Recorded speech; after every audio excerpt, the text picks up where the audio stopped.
On the morning of April 12, 2019, two gunshots echoed through the quiet suburban neighborhood of Pinewood Estates in Lancaster, Pennsylvania. Neighbors called 911, reporting a disturbance at the home of 38-year-old Mason Reynolds, a respected corrections officer at Lancaster County Women's Correctional Facility. When police arrived, they found two bodies in the master bedroom, Mason Reynolds and his spouse of 3 years, Taylor Mercer, a former inmate from the very facility where Mason had once worked. Before we jump back in, tell us where you're tuning in from, and if this story touches you, make sure you're subscribed, because tomorrow I've saved something extra special for you. But this wasn't just another tragic case of domestic violence. As investigators began piecing together the events that led to this fatal confrontation, they uncovered a web of deception so intricate that it left even veteran detectives stunned. The relationship between Mason and Taylor had begun within prison walls, a forbidden romance that violated every professional code. Yet the most shocking revelation came after Taylor's death, when the medical examiner made a discovery that changed everything about the case. Tonight, we examine the extraordinary story of forbidden love, hidden identities, and the fatal consequences of a secret too dangerous to keep. A tragic tale that proves, sometimes, the people closest to us are the ones we know the least. Mason Reynolds had always been drawn to structure and order. The son of a mill worker and a schoolteacher from Allentown, Pennsylvania, Mason grew up in a household where rules weren't just followed, they were revered. His father, William Reynolds, had instilled in him a deep respect for authority and a belief that without clear boundaries, society would crumble into chaos. "My brother was always the responsible one," recalled Mason's younger sister, Bethany Wright, during a 2020 interview. "Even as kids, he was the one making sure I did my homework, that we were home before curfew. He just had this natural instinct to protect people, to keep things in line." After graduating from Allentown High School in 1999, Mason briefly attended community college before enlisting in the Army. He served 2 tours in Afghanistan, and military colleagues described him as meticulous, reliable, and unfailingly by the book. Staff Sergeant James Holloway, who served alongside Mason during his second tour, remembered him as the kind of soldier you wanted beside you in a crisis, steady, focused, never impulsive. When Mason returned to civilian life in 2009, he struggled to find his footing. The structured environment of military service had suited him, and the relative disorder of civilian existence left him feeling adrift. After bouncing between several security jobs, he finally found his calling in 2012 when he was hired as a corrections officer at Lancaster County Women's Correctional Facility. "It was the perfect fit for Mason," said Dennis Keller, the facility's former chief of security who had hired Reynolds personally. "He understood institutional hierarchy, he respected procedure, and most importantly, he maintained appropriate boundaries with the inmates, which is something we screen for extensively during the hiring process." By all accounts, Mason was an exemplary officer during his first 5 years at the facility. His performance evaluations consistently rated him as exceeding expectations. He was punctual, thorough in his duties, and maintained a professional distance with the inmates under his supervision. Colleagues noted that while some guards either became overly friendly with inmates or unnecessarily harsh, Mason found the perfect balance: firm but fair, authoritative without being cruel. He was respected by both staff and inmates, remembered Valerie Simmons, a former colleague. "That's rare in corrections work. Usually you're either seen as too soft by your co-workers or too hard by the inmates." Mason somehow managed to walk that line.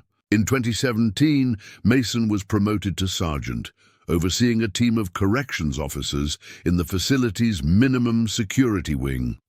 It should have been the beginning of a long, successful career in corrections. Instead, It marked the beginning of his downfall. The Lancaster County Women's Correctional Facility housed approximately 300 inmates, most serving sentences for drug-related offenses, theft, or fraud. Security was tight, but not maximum level. The facility focused on rehabilitation programs, vocational training, and preparing women for successful re-entry into society. As a sergeant, Mason was responsible for overseeing these programs, which put him in more direct contact with inmates than he'd had previously. One of these inmates was Taylor Mercer. Taylor arrived at Lancaster County in February 2017, sentenced to 4 years for fraud and identity theft. According to court records, Taylor had operated a sophisticated scheme defrauding elderly victims out of their retirement savings through a fake investment company. The judge at Taylor's sentencing described the crimes as particularly callous, targeting vulnerable seniors with calculated precision. Despite the nature of these crimes, Taylor was placed in minimum security due to being a first-time offender with no history of violence. Prison intake records describe Taylor as a 29-year-old female, 5'7", 135 pounds, with shoulder-length brown hair and green eyes. Taylor was noted as being exceptionally articulate, with a college degree in business administration from Penn State University. What those records didn't reveal, what nobody at the facility knew, was that Taylor Mercer was not the person documented in those files. Dr. Elaine Porter, a psychologist who conducted intake evaluations at the facility, later remarked on her initial assessment of Taylor. There was something fascinating about this inmate. Extremely intelligent, adaptable, and remarkably composed for someone entering incarceration for the first time.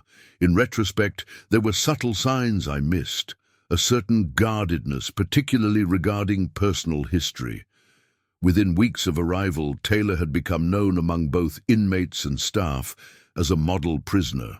Taylor participated enthusiastically in educational programs, volunteered for community service projects within the facility, and seemed genuinely committed to rehabilitation. Taylor was different from most of our inmates, recalled Maria Gonzalez, an educational coordinator at Lancaster. There was a sophistication there, an ability to navigate the system that most new inmates lack. Taylor knew exactly how to present as the perfect inmate, cooperative, remorseful, eager to improve. It was in one of these educational programs, a financial literacy class that Taylor ironically excelled in, that Mason Reynolds first took particular notice of inmate W4 2991. Security camera footage from March 2017 shows the first documented interaction between them. Taylor had stayed after class to help clean up, and Mason entered to do a routine check of the room. The footage shows them engaged in what appears to be casual conversation for approximately 3 minutes, though the security cameras captured. No audio. Body language analysis conducted later by the FBI showed signs of mutual interest, sustained eye contact, mirrored postures, and what one agent described as a noticeable decrease in the physical space between them over the course of the conversation. This brief exchange, unremarkable to anyone watching in real time, was the first thread in what would become an increasingly complex tapestry of forbidden interactions.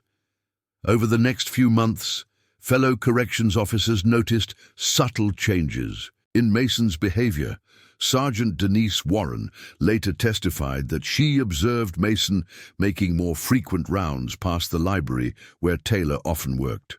Officer Kyle Patterson recalled that Mason began volunteering to supervise educational programs he had previously shown little interest in, specifically those in which Taylor Mercer participated. Looking back, there were red flags, Patterson admitted in a 2019 deposition, but Mason had such a spotless record, such a reputation for professionalism, that nobody wanted to believe he'd crossed that line. By June 2017, security logs showed that Mason had modified his rounds to increase contact with Taylor, creating opportunities for brief, seemingly innocuous interactions. In prison surveillance reviews conducted after the tragedy, investigators documented 27 separate occasions where Mason diverted from his standard patrol route to pass by Taylor's cell block or work assignment. What began as casual conversations gradually evolved into something more. According to Taylor's former cellmate Jennifer Bates, Taylor began receiving small privileges: extra time in the library, preferred work assignments, and occasionally contraband items like premium coffee or fashion magazines. Taylor would come back from work in detail with things no one else had, Bates later told investigators. Nothing major enough to raise serious alarms. We're not talking drugs or weapons, but little comforts that made life inside more bearable. And Taylor was smart about it, never flaunted these things openly. By August 2017, Mason and Taylor had developed a system for passing notes, hidden in library books, work assignment sheets, and occasionally slipped during brief moments when surveillance cameras were at blind spots. None of these notes were recovered, but multiple inmates later confirmed their existence. It's actually not that hard to communicate secretly in prison if you're careful, explained former inmate Amber Collins in a 2020 interview. And when a guard is involved, it's even easier because they know the surveillance weak spots, they know the schedules. If a guard wants to break rules, the system actually gives them a lot of cover. The relationship between Mason and Taylor represented a serious violation of prison policy and state law. Corrections officers are strictly prohibited from personal relationships with inmates due to the inherent power imbalance, which makes meaningful consent impossible in such situations. By engaging in this relationship, Mason was not only jeopardizing his career, but potentially facing criminal charges for sexual misconduct with an inmate. What made Mason a man defined throughout his life by his adherence to rules? Risk. Everything for this forbidden connection. Those who knew him struggled to reconcile the disciplined, by-the-book officer with someone who would violate such a fundamental ethical boundary. I think it was a perfect storm, suggested Dr. Vanessa Rodriguez, a forensic psychologist who later reviewed the case. Mason's personal life was virtually non-existent. He lived alone, worked long hours, and had few close relationships outside the facility. Then comes Taylor, intelligent, attentive, seemingly genuine in ways that created an illusion of authentic connection. For someone starved for meaningful human contact, that can be powerfully seductive. Mason's personal history lends credence to this theory. After returning from military service, he had brief relationships, but nothing lasting. Colleagues described him as intensely private about his personal life. His sister Bethany noted that following their mother's death in 2014, Mason had become increasingly isolated, throwing himself into his work. After Mum died, Mason just kind of withdrew, Bethany explained. He'd always been reserved, but it got worse. He'd skip family gatherings and wouldn't return calls for weeks. The only thing he seemed invested in was his job. Perhaps most significantly, Mason had ended an engagement approximately 6 months before meeting Taylor. His fiancée, Rebecca Winters, had broken things off after what she described as Mason's increasing emotional unavailability.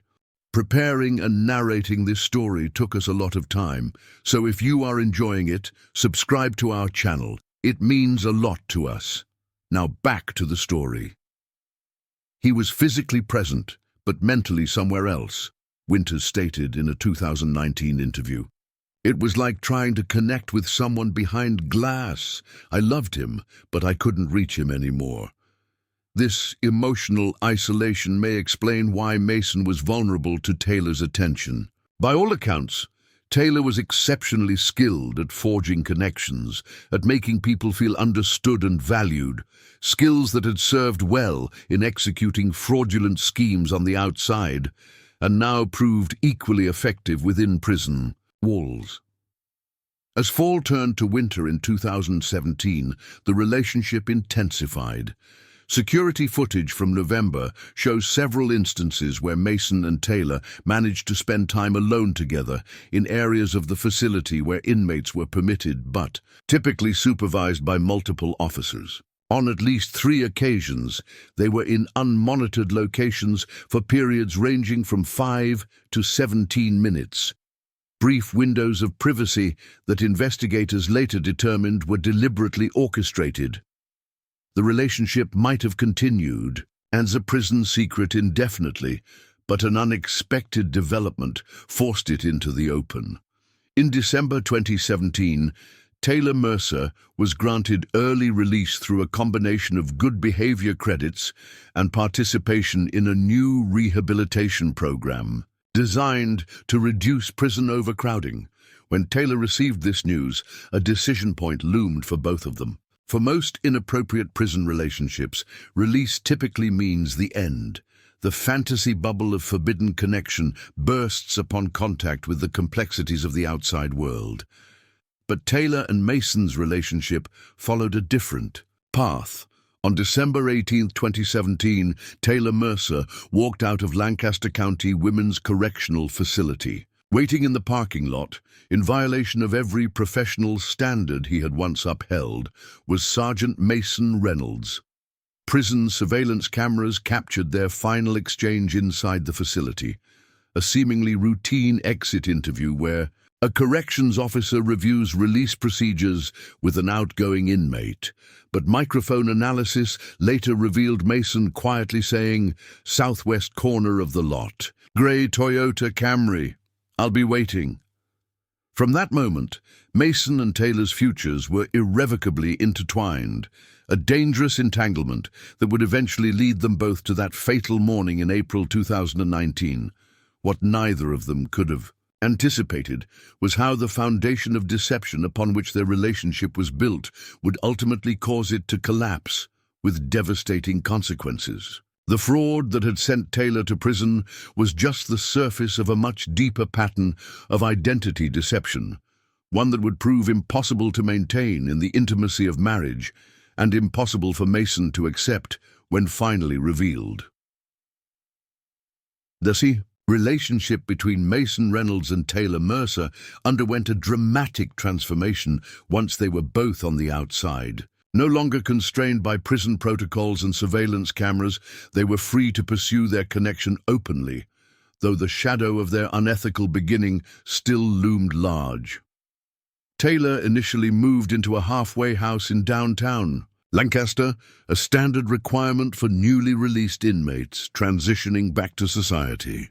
Mason rented an apartment approximately 3 miles away in the Millerville district. Phone records obtained during the subsequent investigation revealed they spoke daily, often multiple times, with conversations lasting between 30 minutes to over 2 hours. The pattern we observed was consistent with an intense romantic relationship, noted Detective Samantha Wilkins, who later led the investigation into their deaths. But what's particularly interesting is how quickly they established a legitimate public relationship despite the professional taboo. Indeed, rather than hiding their connection, Mason and Taylor seemed determined to legitimize it. Only 2 weeks after Taylor's release, Mason submitted his resignation to Lancaster County Women's Correctional Facility. His letter, later recovered from personnel files, cited personal reasons for his departure but made no mention of his relationship with a former inmate. "Mason's resignation caught us completely off guard," said Warden Patricia Hernandez. He had just received a commendation for his work developing the facility's new security protocols. There had been discussions about promoting him to lieutenant. Nothing in his performance suggested he was planning to leave. What Mason's colleagues didn't know was that he had already secured alternative employment through a former military connection. Ryan Morales, who had served with Mason in Afghanistan, owned a private security firm specializing in corporate and event security. Morales offered Mason a position as a security consultant, a job with more flexible hours and significantly higher pay than his corrections work. "I had no idea about his involvement with a former inmate," Morales later stated to investigators. "Mason told me he needed a change and wanted to leave the public sector. Given his exceptional service record, I didn't hesitate to bring him on board." With his new position secured, Mason was free to pursue his relationship with Taylor without the professional complications of being directly connected to the correctional system. By February 2018, just 2 months after Taylor's release, they were openly dating. By March, Taylor had moved into Mason's apartment. Their rapid commitment puzzled those who knew Mason. His sister Bethany recalled her shock when Mason introduced Taylor at a family dinner. This was completely out of character for him. Mason had always moved so cautiously in relationships. Then suddenly, there's this person I've never heard him mention, and they're living together after knowing each other for just a few months. When I asked about how they met, they both just said, "through work," and quickly changed the subject. Taylor's integration into Mason's life appeared seamless on the surface. Social media posts from this period show them engaged in typical couple activities, hiking in nearby state parks, attending local festivals, renovating Mason's apartment. They appeared, by all outward measures, to be building a normal life together. Yet beneath this veneer of normalcy, there were peculiar elements to their relationship that would later raise questions among investigators. Taylor had minimal contact with anyone from his past. There were no visits from family members, no reunions with pre-incarceration friends.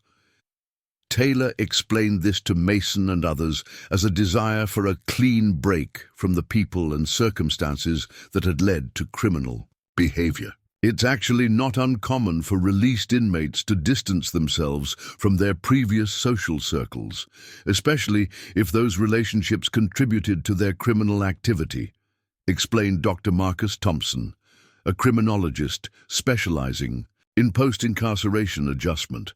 But the complete absence of any pre-prison connections is unusual and often a red flag. Taylor's employment situation also raised questions in retrospect.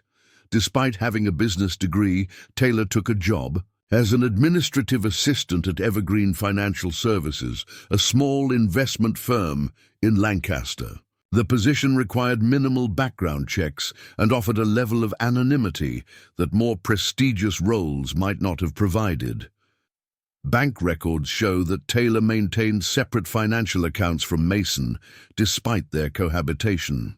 While Mason deposited his paychecks into a joint account they established in April 2018, Taylor kept a separate personal account where approximately 40% of each paycheck was deposited. This account, investigators would later discover, was connected to several prepaid credit cards and online payment services.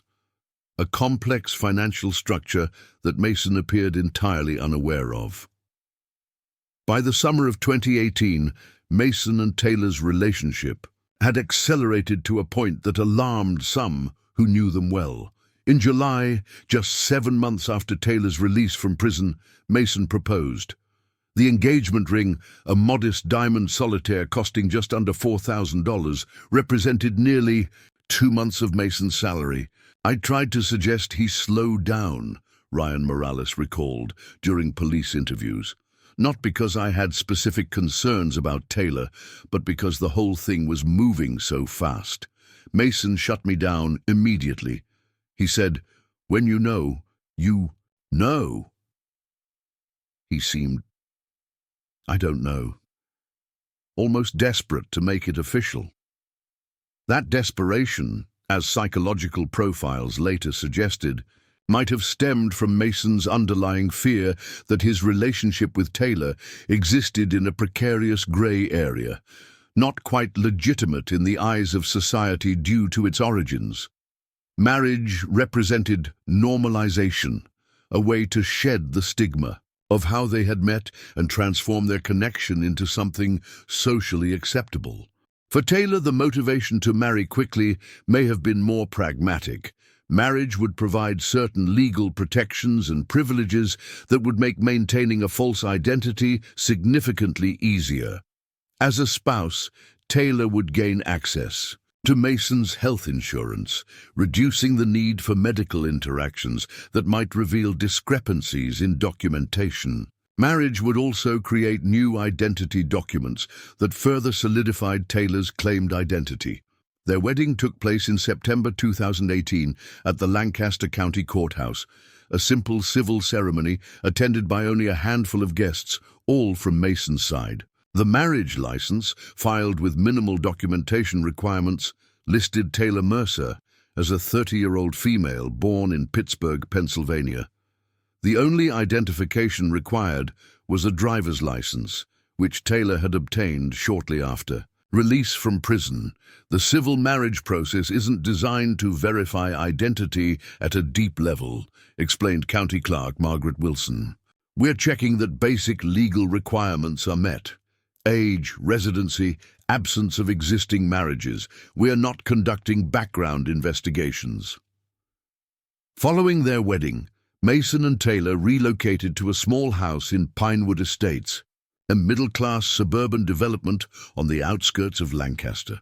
The property, purchased primarily with Mason's savings and a VA loan, represented a significant step toward the conventional life Mason had always envisioned for himself.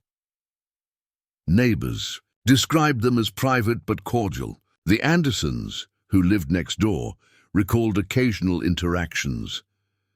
They'd wave if we saw them outside, accepted invitations to neighborhood barbecues, but rarely initiated social gatherings themselves. Taylor was particularly reserved, always. Pleasant, but somehow distant. Mason seemed proud to introduce Taylor as his spouse, almost excessively so, like he was trying to convince everyone how normal their relationship was.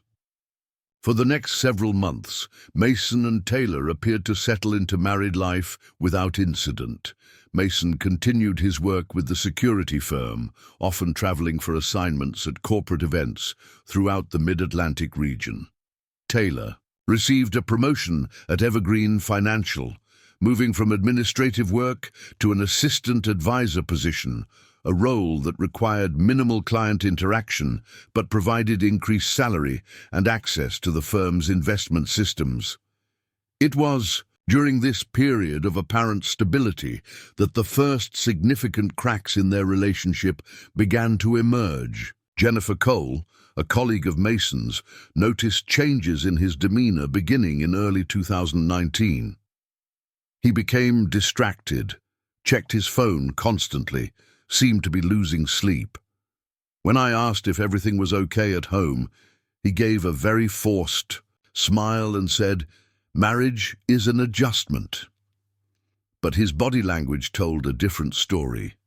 Phone records from this period show a dramatic increase in text messages between Mason and Taylor, often dozens per day, with conversations frequently continuing late into the night. The content of these messages was never recovered, but their timing coincided with what financial records suggest was increased secretive activity on Taylor's part. Between January and March 2019, Taylor made several large cash withdrawals from the separate personal account, totaling just over $27,000. During this same period, Taylor purchased a prepaid cell phone from a convenience store in neighboring York County, approximately 30 miles from their home. This phone, unconnected to their family plan, was used exclusively for calls to a number registered to a Marcus Whitman in Philadelphia. Who was Marcus Whitman? Investigators would eventually determine that no such person existed. The name was an alias used by another former inmate who had been released from a different correctional facility approximately 6 months before Taylor. This individual, whose real name was Derek Simmons, had an extensive criminal history, including fraud, forgery, and identity theft. The connection between Taylor and Derek remained unclear until investigators uncovered a critical piece of information. They had briefly overlapped at a county holding facility in 2016 before being transferred to separate prisons. Security footage from this facility showed them in conversation during communal meal periods on at least 7 occasions. By March 2019, the strain in Mason and Taylor's marriage was becoming increasingly apparent to those around them. Mason cancelled several work assignments, citing personal matters. Neighbors reported overhearing heated arguments from the Reynolds home, though the specific content of these disputes remained unclear. There was one night in particular that stood out, recalled neighbor Michael Donahue. It was a Tuesday, I think, late March. The shouting was loud enough that my wife and I considered calling the police. We heard glass breaking, then a door. Slam! Mason's car tore out of the driveway and didn't return until the next morning. What precipitated this escalating tension? The answer appears to lie in a series of medical appointments that Taylor scheduled in early 2019. According to records from Lancaster General Hospital, Taylor visited the emergency room on February 12th, complaining of severe abdominal pain. The intake forms, completed in Taylor's handwriting, contained a curious note in the medical history section. Please refer to my previous records under birth name, followed by a name that had been heavily redacted in the copies obtained. By investigators, the attending physician, Dr. William Crawford, later told police that this visit had resulted in an awkward and tense interaction. The patient became extremely agitated when I mentioned that I couldn't locate any previous records under the name provided. When I suggested we might need to run a complete set of new tests, including blood work, the patient abruptly left against medical advice. This incident appears to have been the beginning of a crisis that Taylor could no longer contain. The careful construction of a new identity was beginning to unravel in the face of medical necessity. While Taylor had successfully navigated many aspects of life under an assumed gender identity, certain biological realities were becoming impossible to conceal from medical professionals, and by extension from Mason security camera footage from a pharmacy in York County showed Taylor purchasing various hormonal supplements and medical supplies during this period. Credit card statements revealed online purchases of specialized garments and prosthetics typically used by transgender individuals, maintaining a presentation different from their biological sex. The exact moment when Mason discovered the truth about Taylor's birth gender remains unclear, but cell phone location data suggests a critical confrontation occurred on April 10, 2019, just 2 days before their deaths. Both of their phones remained at their residence for over 6 hours, during a time when both would normally have been at work. Following this, Mason's phone showed movement to a local bar where he remained until nearly midnight, while Taylor's phone stayed at the house. Text messages from Mason's phone to his sister Bethany that night were revealing.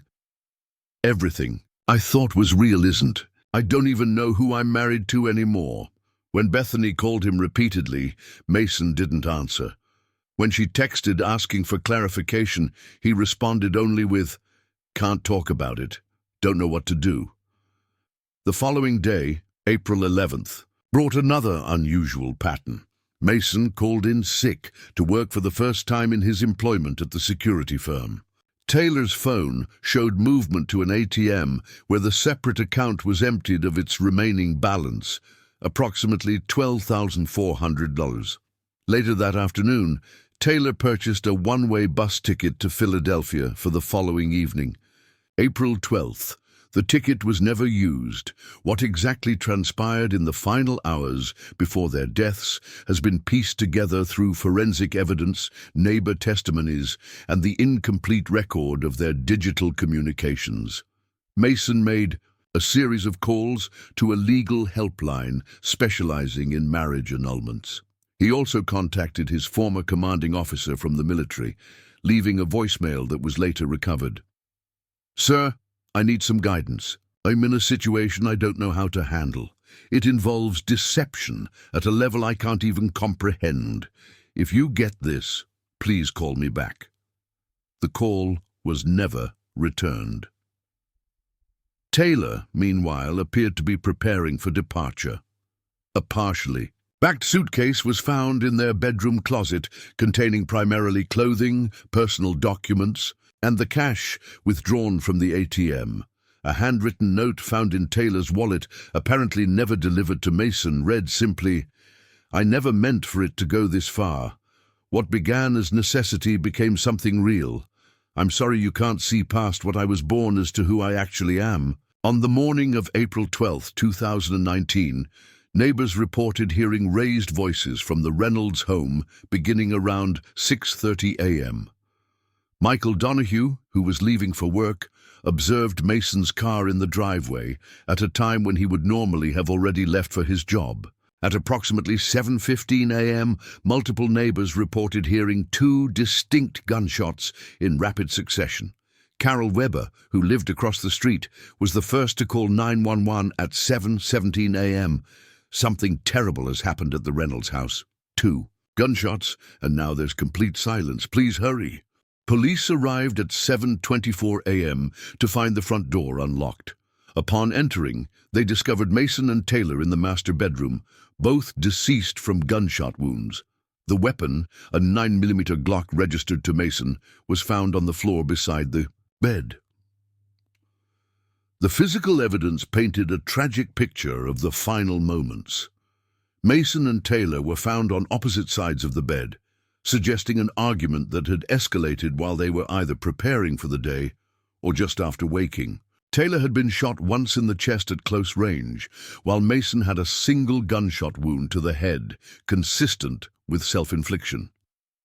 The medical examiner's report confirmed what had become the central crisis in their relationship. Taylor Mercer, born James Taylor Mercer, was biologically male. The report noted evidence of long-term hormone therapy and various cosmetic procedures, but no gender reassignment surgery. As news of the murder-suicide broke, those who had known Mason struggled to reconcile the disciplined, rule-following person they knew with someone capable of such violence. But perhaps the most insightful perspective came from Dr. Elaine Porter, the prison psychologist who had evaluated Taylor during intake years earlier. What we're looking at isn't simply a case of deception about gender identity. It's about a fundamental violation of trust that struck at the core of Mason's psychological framework. His entire life was built around order, clarity, and defined boundaries. The revelation that his entire relationship was predicated on a profound deception didn't just hurt him emotionally, it shattered his fundamental understanding of his own reality. The tragedy of Mason and Taylor Reynolds raises complex questions about identity, deception, and the psychological toll of living with secrets. It stands as a stark reminder that sometimes the most dangerous deceptions are not those that take our money or possessions, but those that undermine our very understanding of who we are and who we've chosen to share our lives with. The deaths of Mason and Taylor Reynolds triggered one of the most complex investigations in Lancaster County's recent history. What initially appeared to be a straightforward murder-suicide gradually revealed layers of deception that extended far beyond gender identity. Detective Samantha Wilkins arrived at the scene at 7:42 a.m. on April 12, 2019. With 15 years of homicide experience, she had developed an intuition for cases that would prove more complicated than they first appeared. "Something felt off from the moment I walked through the door," Wilkins later recounted in a department presentation on the case. "The house was immaculate, not what you typically see in a crime of passion. The bedroom itself was organized. No signs of prolonged struggle. It suggested premeditation rather than an explosive confrontation." The forensic team collected evidence methodically, documenting the position of both bodies, the location of the weapon, and gunshot residue patterns. Ballistics confirmed that both fatal shots had been fired from Mason's service weapon, a Glock 19 he had purchased legally after leaving corrections work.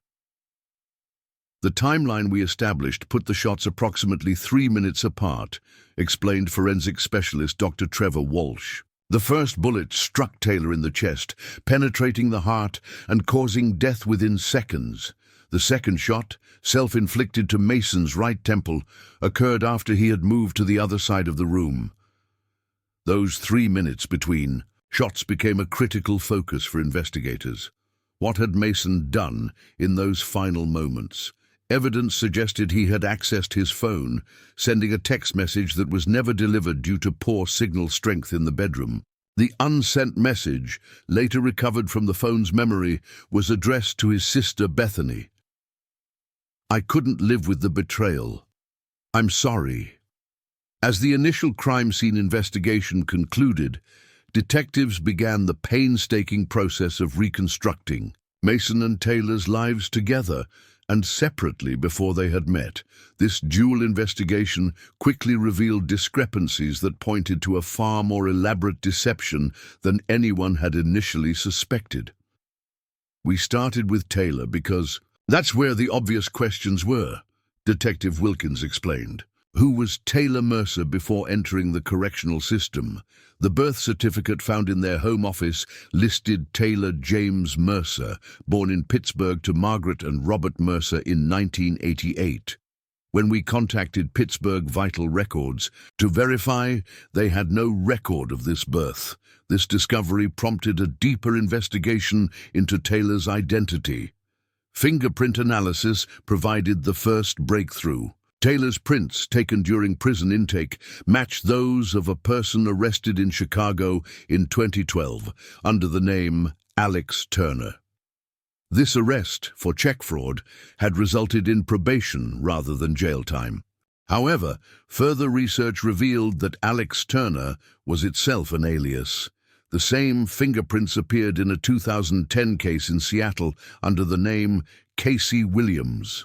In each instance, the individual had presented different identification documents, birth dates, and personal histories. What we were looking at was someone with extraordinary skill in creating and maintaining false identities, noted FBI Special Agent Marcus Coleman, who joined the investigation when its interstate dimensions became clear.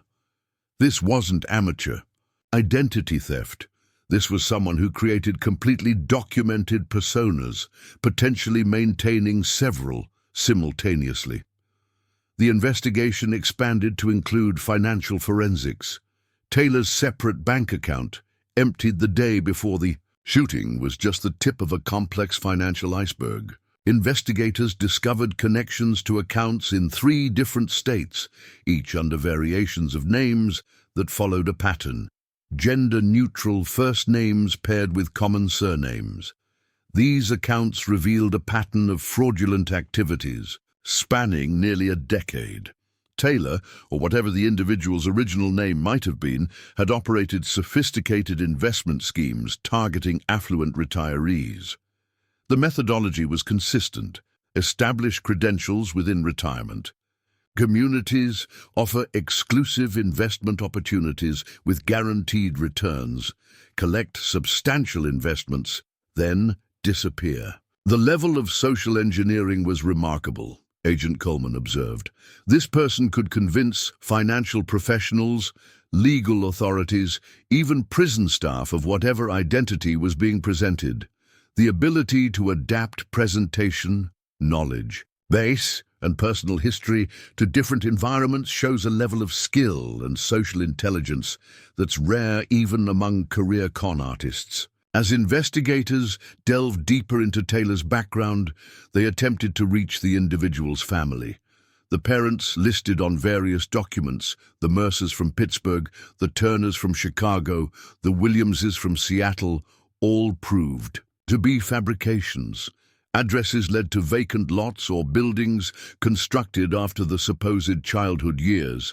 School records had been created but contained inconsistencies that revealed their fraudulent nature.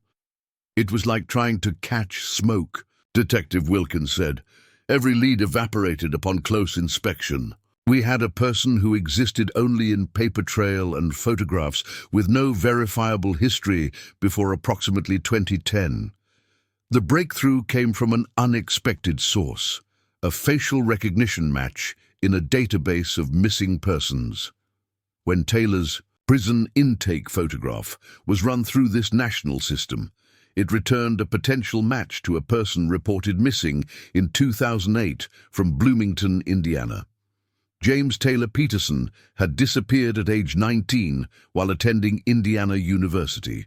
The talented psychology student had vanished after withdrawing all funds from his bank account. His parents had reported him missing when he failed to return to campus after spring break. Despite extensive searches, no trace had been found until the facial recognition match 11 years later. When we contacted the Peterson family, they were understandably skeptical, Agent Coleman recounted. Their son had been missing for over a decade, but when we sent them recent photographs, they confirmed with about 80% certainty that Taylor Mercer and James Peterson might be the same person. DNA comparison with samples provided by the Peterson family confirmed the match. James Taylor Peterson, who had apparently adapted his middle name and mother's maiden name to create the Taylor Mercer identity, had spent years constructing new personas while systematically erasing his original identity. What makes this case particularly unusual is that Peterson didn't just change identities to evade law enforcement, explained Dr. Catherine Mitchell, a forensic psychologist consulted on the case. The evidence suggests a more fundamental desire to reinvent the self repeatedly.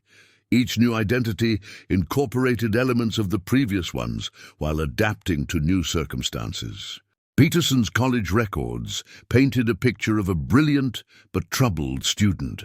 Professors described someone with exceptional interpersonal skills and analytical abilities, particularly in understanding social systems and human behavior. A former roommate recalled Peterson's fascination with identity.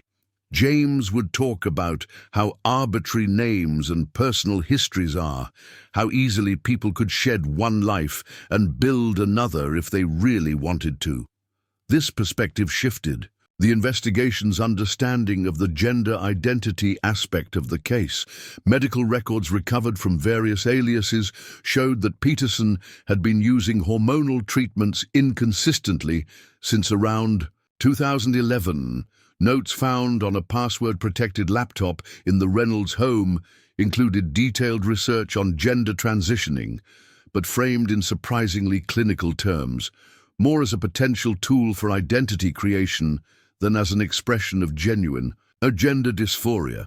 We can't definitively state whether Peterson's gender presentation as female was part of a con or reflected a genuine aspect of identity, Dr. Mitchell cautioned. What we can say is that it appears to have been utilized strategically, particularly in the corrections context where it provided certain advantages and protections. As the investigation into Taylor's identity expanded, detectives simultaneously worked to understand Mason Reynolds' perspective in the tragedy. His military and corrections background made him an unlikely victim for a con artist of Peterson's caliber. Mason was trained to spot manipulation, noted Ryan Morales, his former military colleague and employer.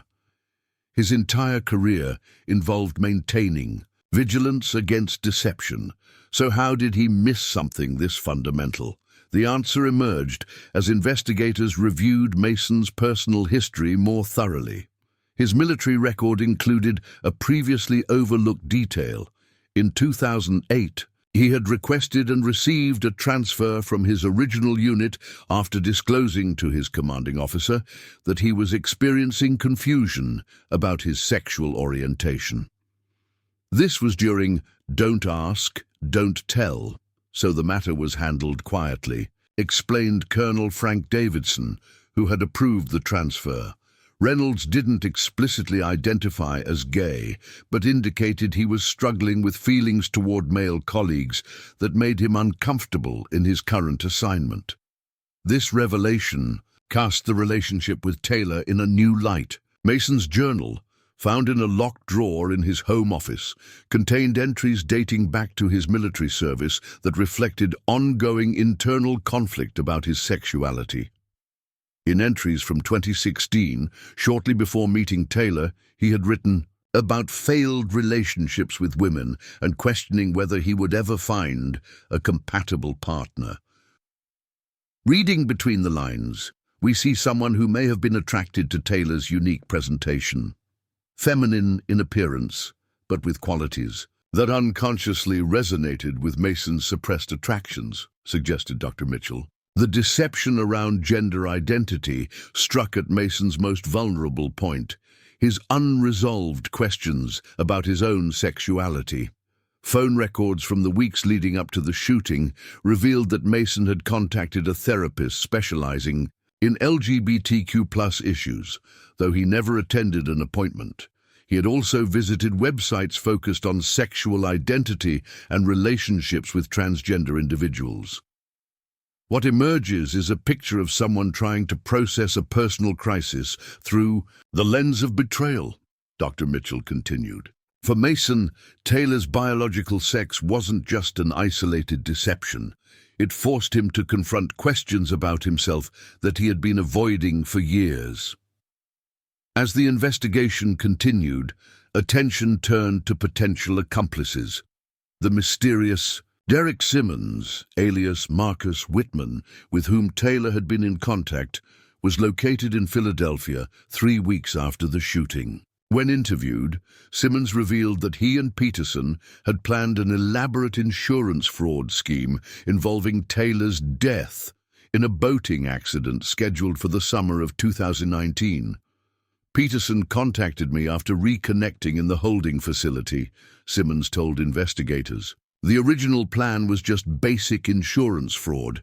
Get married, take out policies, stage an accident, collect. But Peterson said things got complicated because Reynolds was more attached than expected. The last time we spoke, Peterson mentioned needing to accelerate the exit plan because Reynolds was asking too many questions about medical issues. This insurance angle added yet another dimension to the case. Investigators discovered that 3 life insurance policies had been taken out on both Mason and Taylor in the months following their marriage, with combined benefits exceeding $1.5 million. The beneficiary designations were complex. Mason had named Taylor as primary beneficiary, while Taylor had named a cousin who, upon investigation, proved to be non-existent. The policies contained provisions that would have directed payments to accounts controlled by Peterson under different aliases. It was an exit strategy with a significant payday, Agent Coleman concluded. But we believe the timeline accelerated when Mason discovered not just the gender deception, but potentially evidence of the broader fraud as well. Mason's laptop contained search history from the day before the shooting that included phrases like spouse false identity, marriage fraud penalties, and annulment based on deception. He had also accessed Taylor's personal laptop, which contained folders with documentation for multiple identities. The financial dimension of the case expanded beyond insurance. Investigators discovered that Taylor had been siphoning funds from Evergreen Financial, the investment firm where Taylor worked. Using access credentials to the firm's systems, nearly $340,000 had been gradually transferred to offshore accounts over the 6 months preceding the deaths. This wasn't just relationship fraud, it was a multi-layered criminal enterprise, Detective Wilkins explained. Peterson was simultaneously running cons on the corrections system, on Mason personally, on the insurance companies, and on the investment firm. The most chilling discovery came from a storage unit rented under yet another alias in York County. Inside, investigators found documentation for a completely new identity, Olivia Grant, age 26, from Seattle, with a fully developed background, educational history, and professional credentials in counseling psychology. The unit also contained a packed suitcase, $22,000 in cash, and printed boarding passes for a flight to Vancouver, scheduled for April 13th, the day after the shooting. Peterson had an exit planned down to the last detail, Agent Coleman noted. The confrontation with Mason wasn't supposed to end in death. It was supposed to be the distraction that allowed for a clean disappearance and eventual identity transition. By July 2019, 3 months after the shooting, the investigation had compiled a comprehensive picture of James Peterson's decade-long trail of fraud and identity deception. The case file documented connections to at least 7 different aliases and estimated financial fraud totaling approximately $1.2 million across multiple states.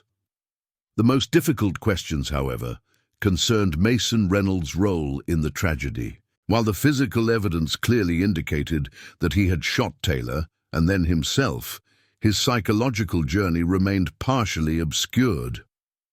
"We have to consider that Mason was a victim long before he became a perpetrator," Dr. Mitchell observed. In her final assessment, he was targeted precisely because his military background and corrections experience made him appear invulnerable to manipulation. The relationship began as a calculated exploitation of his professional ethics, developed into emotional exploitation, and ultimately triggered a crisis that combined personal sexual identity issues with the trauma of betrayal. Mason's sister, Bethany, offered perhaps the most poignant perspective during her interview with detectives. "My brother lived his entire life by rules and structures. When he discovered that the person he loved had systematically violated every rule of honesty, between them, it didn't just break his heart, it broke his entire understanding of reality." Mason couldn't reconcile the person he thought he married with the truth that was revealed. On October 15, 2019, the Lancaster County Sheriff's Department officially closed the Reynolds-Peterson case, classifying it as a murder-suicide precipitated by extreme psychological duress resulting from extended criminal deception. The investigation had identified 5 other potential victims of similar relationship-based fraud by Peterson, though none had progressed to marriage or resulted in violence. The insurance companies denied all claims related to the deaths, citing fraud in the application process. Evergreen Financial implemented new security protocols after discovering the extent of the embezzlement from their systems. The Peterson family finally held a memorial service for their son, not the person he had become, but the young student who had disappeared 11 years earlier before embarking on a life of calculated deception. The case has since become a training example for corrections officers nationwide, highlighting the sophisticated manipulation techniques that can be employed by inmates and the psychological vulnerabilities that even experienced professionals may not recognize in themselves. What happened between Mason Reynolds and the person he knew as Taylor Mercer reminds us that the most dangerous predators aren't always violent, Detective Wilkins reflected in her final case report. Sometimes they're the ones who identify your deepest needs and vulnerabilities, reflect back exactly what you want to see, and use that mirror to gradually dismantle your defenses. In the quiet suburban neighborhood of Pinewood Estates, the Reynolds house remained vacant for nearly 2 years after the tragedy. When it finally sold in early 2021, the new owners were unaware of its history. The physical traces of Mason and Taylor's brief life together had been erased, leaving only the case files and memories of those who had tried to untangle one of the most complex webs of deception and identity in modern criminal history. While the official investigation into the Reynolds-Peterson case concluded in October 2019, the ripple effects continued to spread through multiple institutions and lives. The tragedy prompted systemic changes, personal reckonings, and a broader social conversation about identity, deception, and the vulnerabilities inherent in human connection. Lancaster County Women's Correctional Facility underwent a comprehensive review of its protocols following the revelation of the inappropriate relationship that had developed within its walls. Warden Patricia Hernandez, though not directly implicated in any negligence, resigned her position in December 2019, citing the need for new leadership to implement necessary reforms. What happened between Officer Reynolds and inmate Mercer represents a catastrophic failure of our supervisory systems, Hernandez stated in her resignation letter. While we cannot prevent every instance of misconduct, the duration and extent of their interactions suggests institutional blind spots that must be addressed. The county commissioned an independent audit of the facility conducted by the National Correctional Oversight Committee. Their 127-page report, released in February 2020, identified 16 specific vulnerabilities in the facility's operational structure that had enabled the Reynolds-Peterson relationship to develop undetected. The fundamental issue wasn't a lack of rules, explained committee chair Dr. Richard Blackwell. The facility had appropriate policies in place prohibiting staff-inmate relationships. What was missing were effective detection mechanisms for when those policies were violated, particularly by staff members with otherwise exemplary records. The committee's recommendations led to sweeping changes within the facility.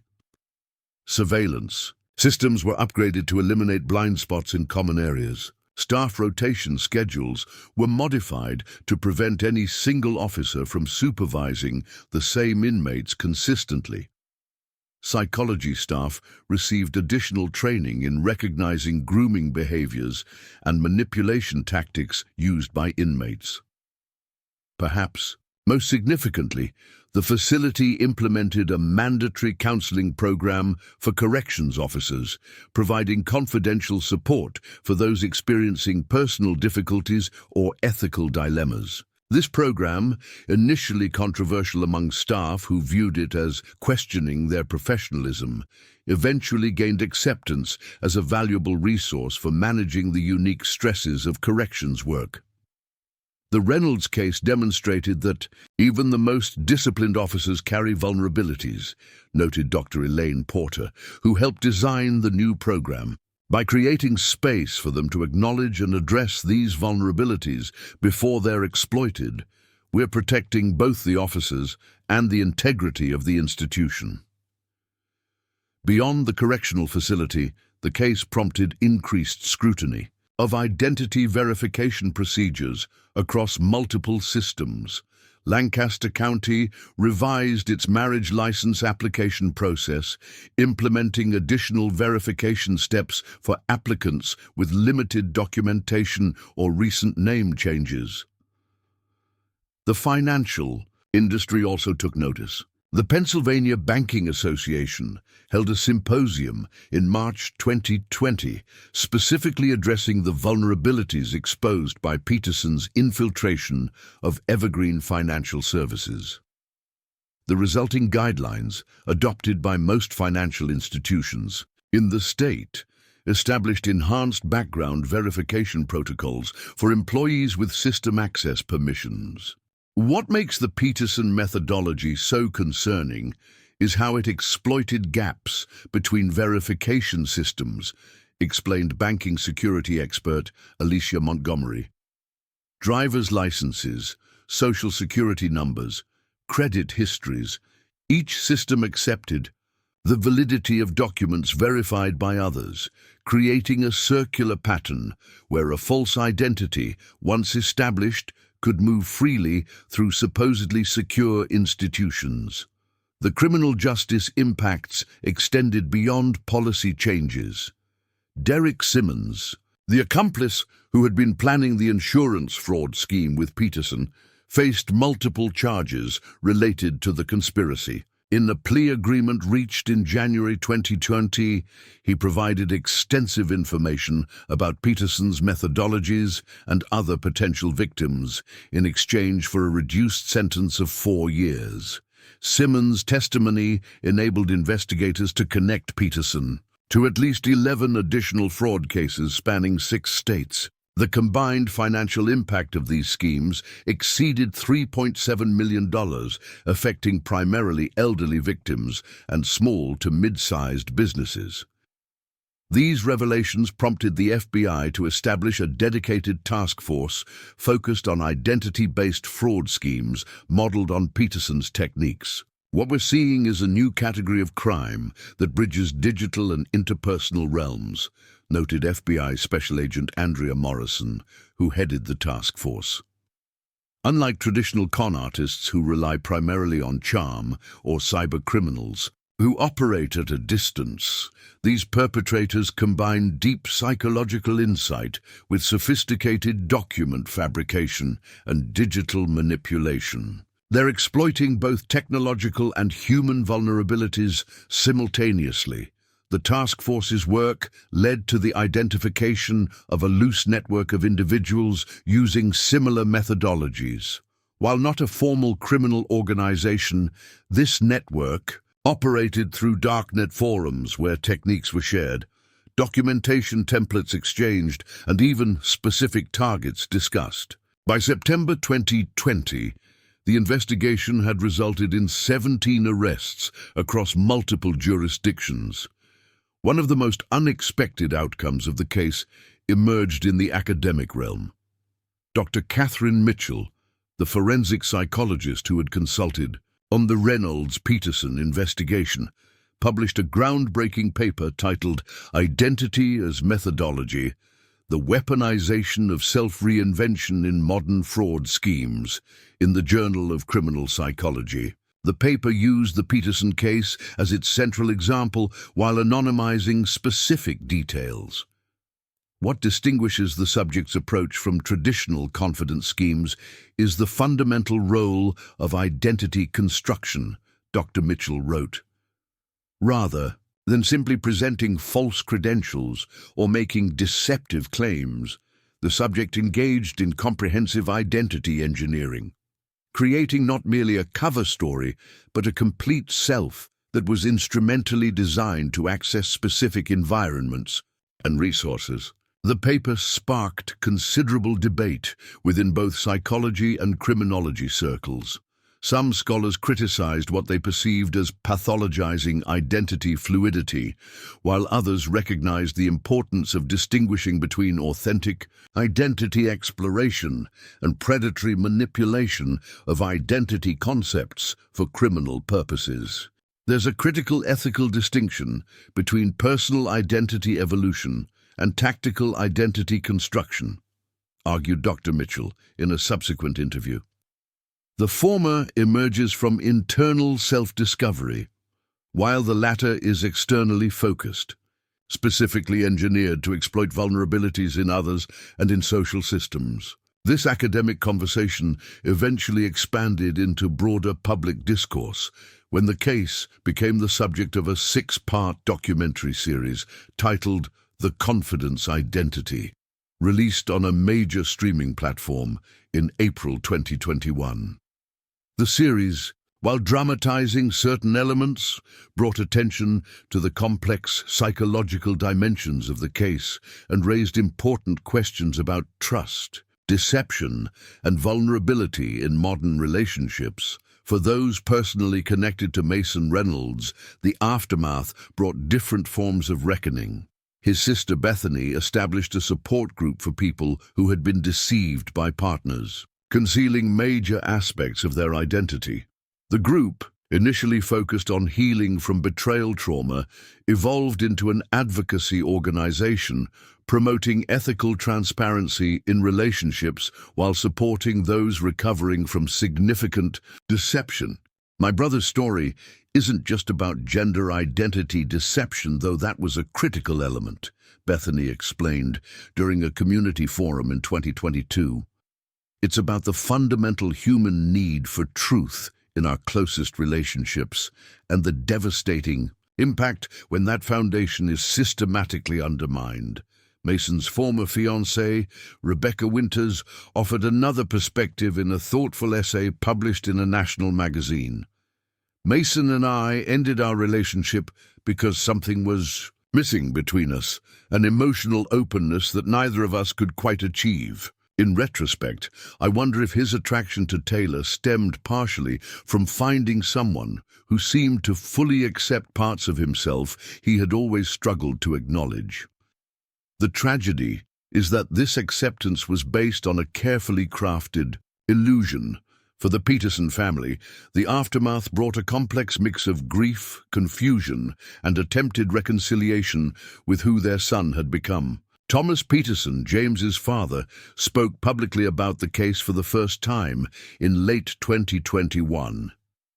"We lost our son twice. First when he disappeared in 2008, and again when we learned of his death and the person he had chosen to become. We've had to accept that we may never fully understand the choices he made or the path he followed." The Petersons established a scholarship at Indiana University for students studying ethics in psychology, a gesture that acknowledged their son's academic talents while creating something positive from the tragedy. They maintained contact with Bethany Reynolds, finding common ground in their complex grief and shared commitment to preventing similar situations in the future. Mental health professionals who studied the case identified several factors that may have contributed to James Peterson's extraordinary capacity for identity deception. His college records revealed exceptional performance in psychology courses focused on personality theory and social influence. Former classmates recalled his fascination with how identity is constructed and validated socially. Peterson appears to have intellectualized identity in a way that most people don't, observed Dr. Mitchell. While most of us experience our identity as an intrinsic aspect of self, Peterson seems to have viewed it as a constructed tool, something to be engineered rather than discovered or expressed. This perspective gained further support when investigators gained access to Peterson's personal journals through family cooperation. Entries dating back to his college years revealed a clinical detachment from conventional understandings of identity. People invest so much in the idea of an authentic self, but authenticity is just another performance, one that happens to be valued in current social contexts. All identity is construction. Most people just don't recognize the architecture of their own building. These philosophical musings had gradually evolved into more tactical considerations. Later journal entries included detailed observations about how different presentations elicited specific responses, particularly in institutional contexts. Peterson had methodically documented how various identity elements, gender presentation, class signifiers, professional language, could be deployed to navigate specific social environments and bypass security systems. What's most disturbing isn't the deception itself, but the instrumental view of human connection it reveals, noted Dr. Mitchell. Relationships weren't formed for their intrinsic value, but as access points to resources and opportunities. Even emotions were catalogued, primarily for their utility rather than their meaning. This strategic approach to human interaction had made Peterson exceptionally effective at identity-based fraud, but ultimately incapable of sustaining authentic connection. When the relationship with Mason evolved beyond its original tactical purpose, Peterson lacked the emotional framework to manage the resulting complications. The final confrontation represents the collision of two fundamentally different relationships, suggested Dr. Mitchell. Mason was engaged in what he believed was an authentic, if complicated, personal relationship. Peterson was managing what had begun as a tactical operation that had developed unexpected emotional entanglements that threatened both the immediate scheme and the broader methodology of movable identity. By 2022, 3 years after the shooting, the Reynolds-Peterson case had become a reference point in multiple professional fields. Law enforcement training programs used it to illustrate sophisticated manipulation techniques.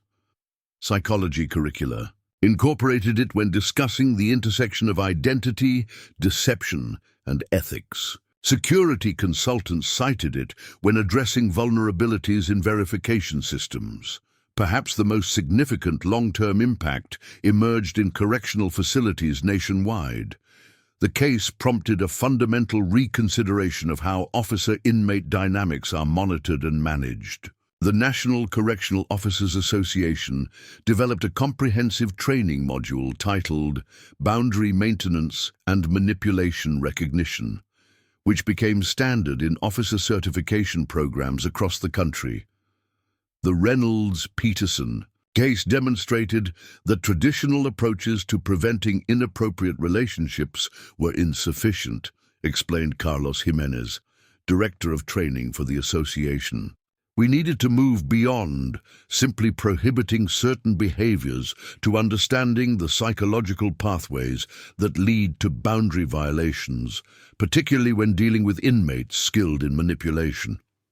This new approach incorporated psychological insights from the case, helping officers identify not only explicit manipulation attempts, but also their own potential vulnerabilities. The training emphasized that personal factors, isolation, unresolved identity questions, emotional needs, could create entry points for manipulation even in otherwise exemplary officers. We've shifted from viewing inappropriate relationships as simple rule violations to understanding them as complex psychological processes, noted Jimenez. This doesn't excuse the behavior, but it allows us to develop more effective prevention strategies. For the residents of Lancaster County, the case gradually transitioned from immediate shock to historical reference point. The Reynolds home in Pinewood Estates changed hands twice more, eventually becoming home to a young family unconnected to the tragedy. The corrections facility implemented its recommended changes and continued its mission under new leadership. Evergreen Financial recovered from the embezzlement and strengthened its security protocols, yet the fundamental questions raised by the case continued to resonate. How well can we truly know another person? What makes us vulnerable to deception, especially from those closest to us? How do we balance healthy skepticism with the trust necessary for intimate connection? The Reynolds-Peterson case isn't just about an elaborate fraud or a tragic end to a relationship based on deception, reflected Detective Samantha Wilkins in a 2023 interview. It's about the fundamental human desire to be known and accepted, and how that desire can be exploited by those who view identity not as the core of personhood but as a tool for manipulation. In her final assessment of the case, Dr. Mitchell offered perhaps the most insightful perspective on its broader significance. What makes this case so disturbing isn't just the sophistication of the deception or its tragic outcome. It's that it forces us to confront how much of our social functioning depends on basic assumptions about identity consistency and interpersonal authenticity. When those foundations are strategically undermined, our entire framework for human connection becomes vulnerable.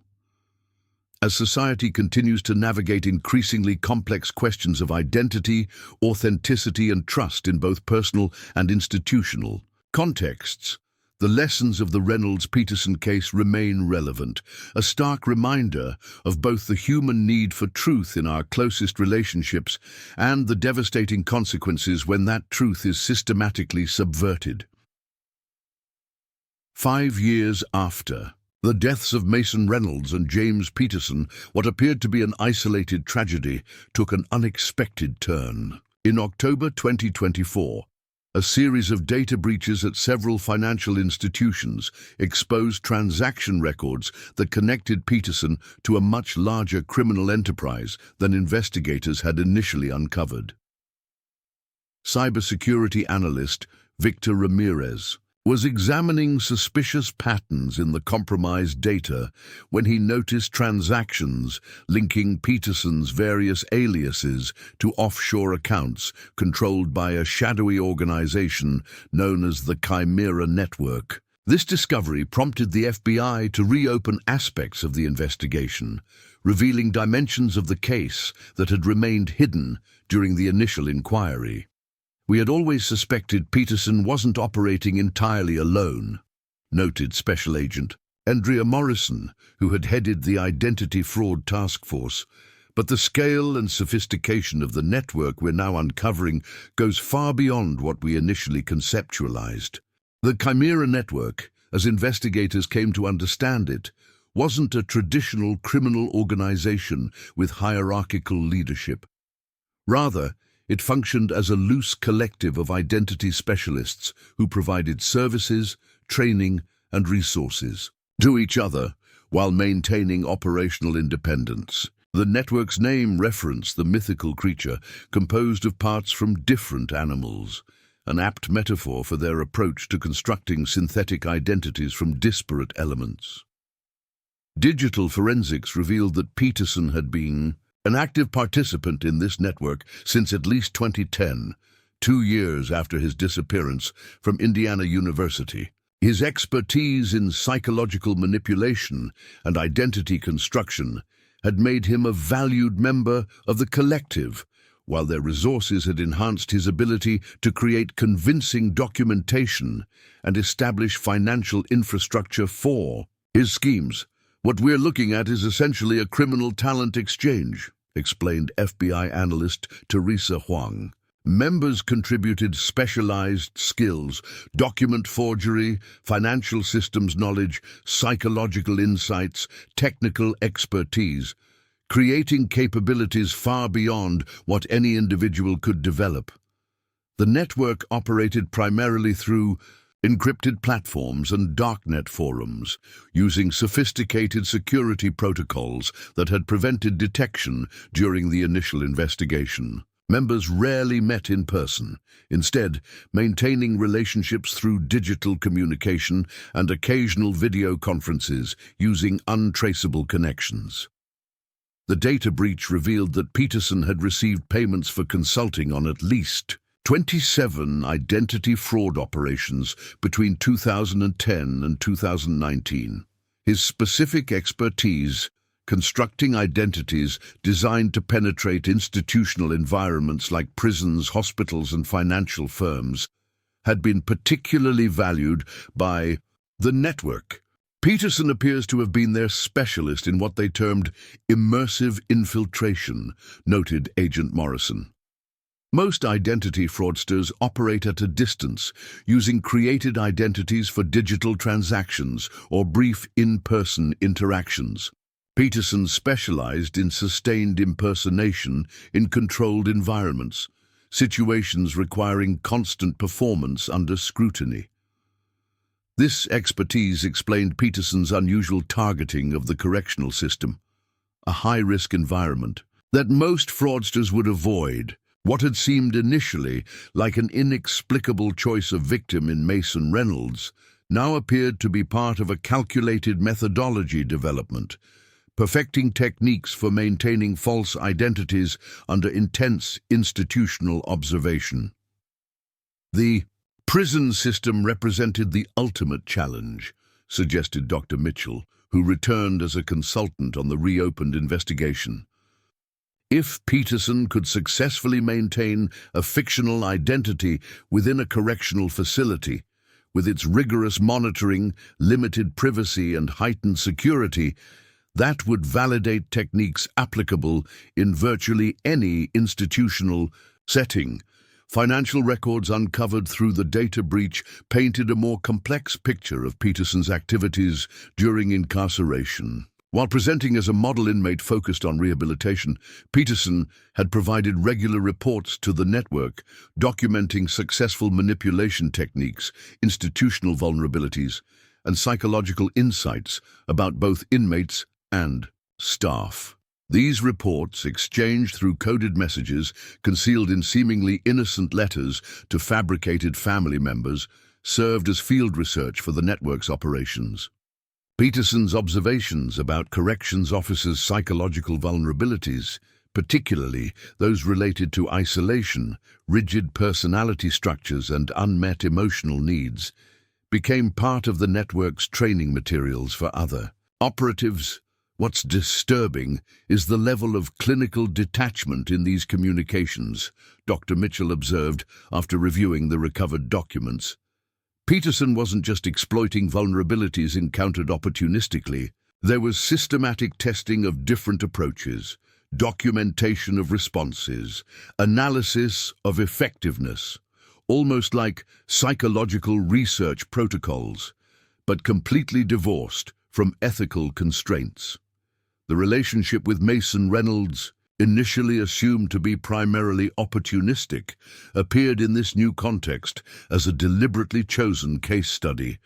Peterson had identified Mason early in his incarceration as an ideal subject for testing specific manipulation techniques, someone whose psychological profile made him particularly susceptible to the approach Peterson wanted to refine. This wasn't just about finding someone who could provide privileges or assist with eventual release, Dr. Mitchell explained. The communication suggests Peterson specifically targeted Reynolds because his combination of rigid moral structure, emotional isolation, and unresolved identity questions made him an ideal test case for the network's developing methodology. This revelation cast the tragedy in an even more disturbing light. Mason hadn't simply been unlucky in encountering a manipulative inmate. He had been deliberately selected and targeted based on psychological vulnerabilities identified through careful observation. The relationship that led to his death had been, from Peterson's perspective, something akin to a field experiment. The data breach also exposed connections between Peterson and other members of the Chimera network who had operated in Lancaster County during the same period. Most significantly, it revealed that Derek Simmons, the accomplice Peterson had been in contact with regarding the insurance fraud scheme, was a much more central figure in the network than previously understood. Simmons, who had cooperated with the initial investigation in exchange for a reduced sentence, had apparently provided only limited information about the network's true scope. His role wasn't merely as Peterson's occasional collaborator, but as a regional coordinator who managed multiple operatives throughout the Mid-Atlantic region. Simmons effectively misled us into believing we were looking at isolated fraud schemes, rather than a coordinated operation, admitted Agent Morrison. His cooperation appeared substantial enough to warrant the plea deal, but in retrospect, he revealed only what was necessary to protect himself while shielding the broader network. With this new understanding, investigators re-interviewed Simmons, who remained incarcerated at a federal facility in Pennsylvania. Confronted with the new evidence and facing additional charges for obstruction of justice, Simmons finally provided a more complete account of the network's operations and Peterson's role within it. James wasn't just some talented con artist who happened to target a prison guard, Simmons revealed during a recorded interview in November 2024. He was developing what the network called the Institutional Infiltration Protocol, a methodology for placing operatives inside high-security environments where they could access valuable information or influence key personnel. According to Simmons, Peterson's assignment at Lancaster County Women's Correctional Facility had 3 objectives: testing identity maintenance techniques in a controlled environment, documenting security vulnerabilities in the correctional system, and refining methods for manipulating authority figures with specific psychological profiles. The relationship with Reynolds wasn't supposed to progress to marriage, Simmons explained. That was Peterson going off script. The original plan was simply to establish enough influence to facilitate early release and gather institutional intelligence. The personal entanglement complicated things significantly. This deviation from the network's protocols had apparently created tension between Peterson and other members. Digital communications recovered from the data breach showed increasing concerns about Peterson's emotional contamination, network terminology for when operatives became personally involved with targets beyond what was necessary for the operation. Peterson's last communications with the network show a growing disconnect, noted Agent Morrison. There are messages from other members questioning his judgment, expressing concern about unnecessary risk exposure. Peterson's responses become increasingly defensive, suggesting he was struggling to reconcile the tactical nature of the initial connection with the relationship that had developed. This internal conflict shed new light on Peterson's final months. What had appeared to be preparation for a simple, fraudulent disappearance now seemed more complex, possibly an attempt to exit not just the relationship with Mason, but also the network itself. The Vancouver flight booking, the Olivia grant, identity, the stockpiled cash. These elements suggested someone planning to disappear not just from a spouse, but from an entire criminal infrastructure. The evidence suggests Peterson was attempting to execute what the network called a complete disengagement, essentially disappearing from both legitimate and criminal identities simultaneously, explained FBI analyst Huang. This is an extremely high-risk maneuver, as it potentially makes the operative a target for both law enforcement and the criminal organization they're abandoning. Digital evidence recovered from the storage unit in York County, re-examined in light of the new information, included an encrypted message drafted but never sent to a senior network member identified only as Architect. The message detailed Peterson's intention to retire the methodology and establish a completely independent identity disconnected from both previous aliases and the network infrastructure. "I've crossed the line between simulation and actuality," Peterson had written. "The immersion has become unsustainable.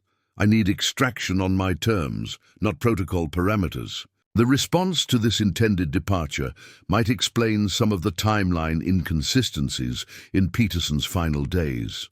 Phone records showed calls from unidentified numbers that triangulated to locations associated with other network members. Surveillance footage from locations near the Reynolds home showed vehicles linked to known network associates in the area just days before the shooting. "We can't definitively state that the network was moving against Peterson," cautioned Agent Morrison, "but the evidence suggests they were at minimum monitoring the situation closely, possibly preparing to intervene if Peterson's actions threatened network security." This raised the disturbing possibility that the tragic confrontation between Mason and Peterson might have been influenced by external pressures beyond their deteriorating relationship. If Peterson was attempting to escape both the marriage and the network, the increasing urgency of those final days takes on new significance. "Peterson may have been caught between incompatible imperatives," suggested Dr. Mitchell. "The need to maintain the Taylor identity to complete the insurance fraud, the desire to escape the network, and the reality of Mason's discovery of the deception. These competing pressures created an untenable situation with no clean resolution." The reopened investigation expanded beyond Peterson to examine the broader activities of the Chimera network.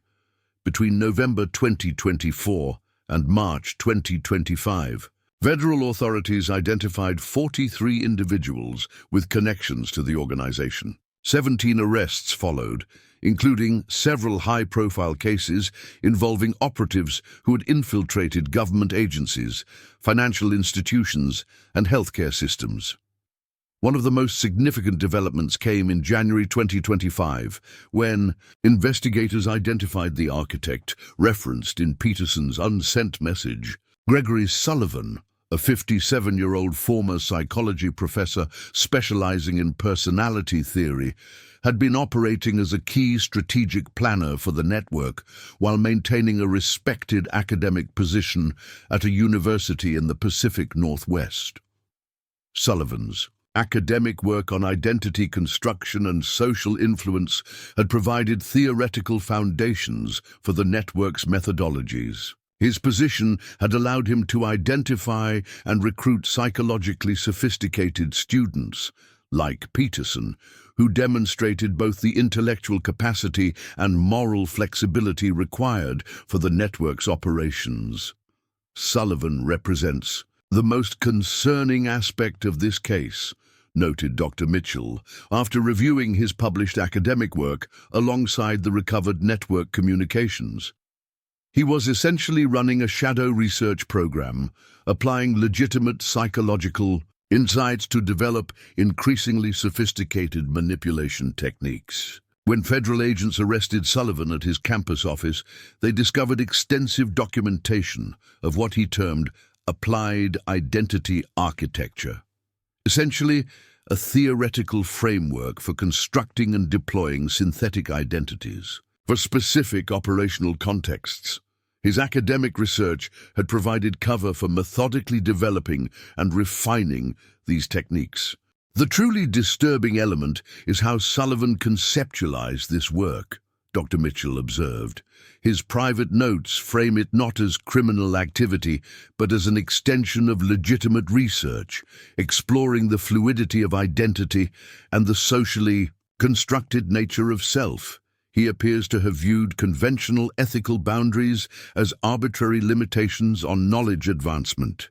Sullivan's arrest sent shockwaves through academic communities, particularly in psychology and sociology. Professional organizations issued statements emphasizing ethical boundaries in identity research and implemented additional safeguards for studies involving manipulation of self-presentation or deception.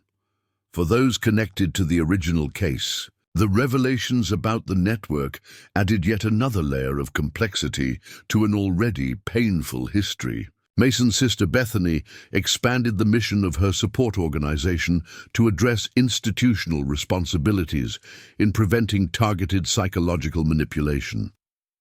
Learning that my brother wasn't simply unlucky, but specifically chosen for exploitation, because of his psychological profile changes how we think about prevention, she explained during a congressional hearing on identity crimes in February 2025. Institutions have a responsibility not just to enforce rules about appropriate boundaries, but to recognize when their members might be particularly vulnerable to sophisticated manipulation.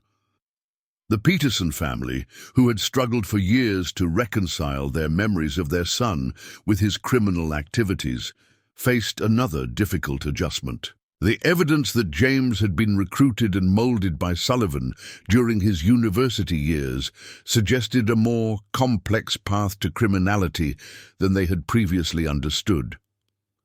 There's some small comfort in knowing James didn't simply choose this path in isolation, Thomas Peterson noted in a written statement, but it's devastating to realize he was identified and cultivated specifically because of his intelligence and psychological insights, gifts that should have led to a very different life.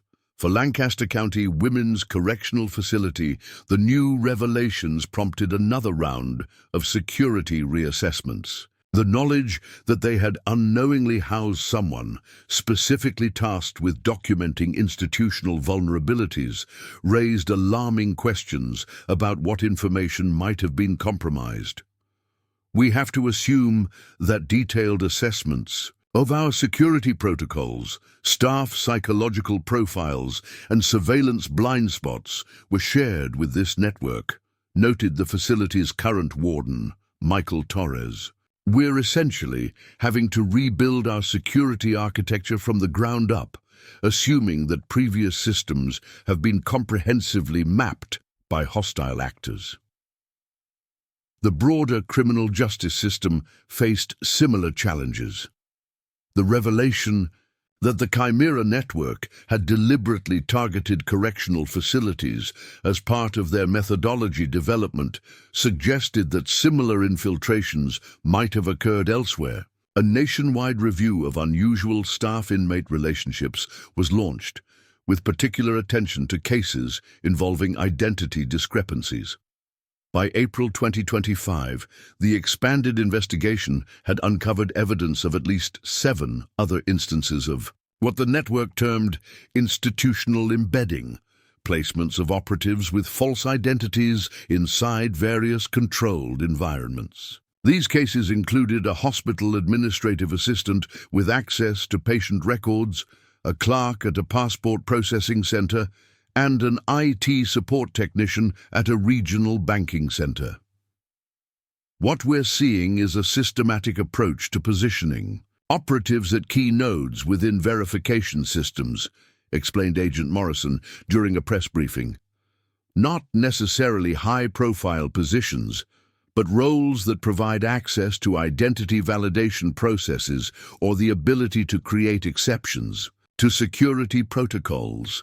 This strategic placement of operatives highlighted vulnerabilities in how institutions verify and validate identity. The Chimera network had effectively exploited the gaps between different verification systems, using documentation legitimized in one context to establish credibility in others.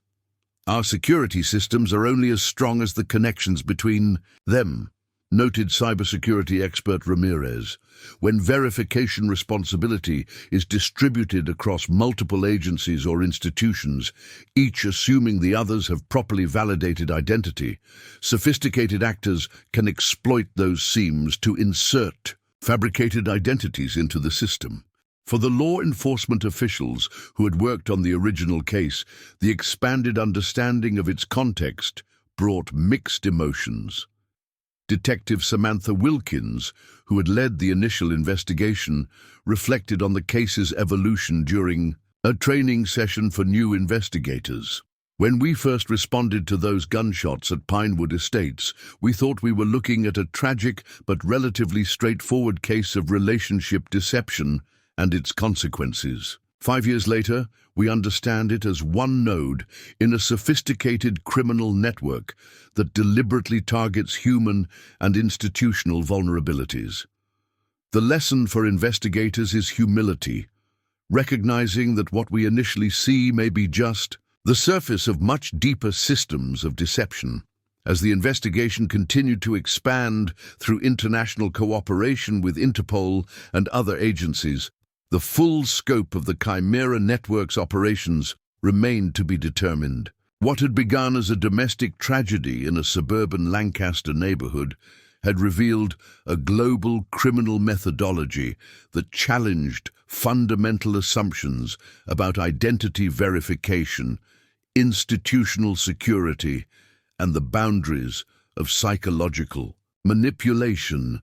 The Reynolds-Peterson case, with its layers of deception and exploitation, ultimately forced a reconsideration of how identity is established, verified, and trusted in contemporary society.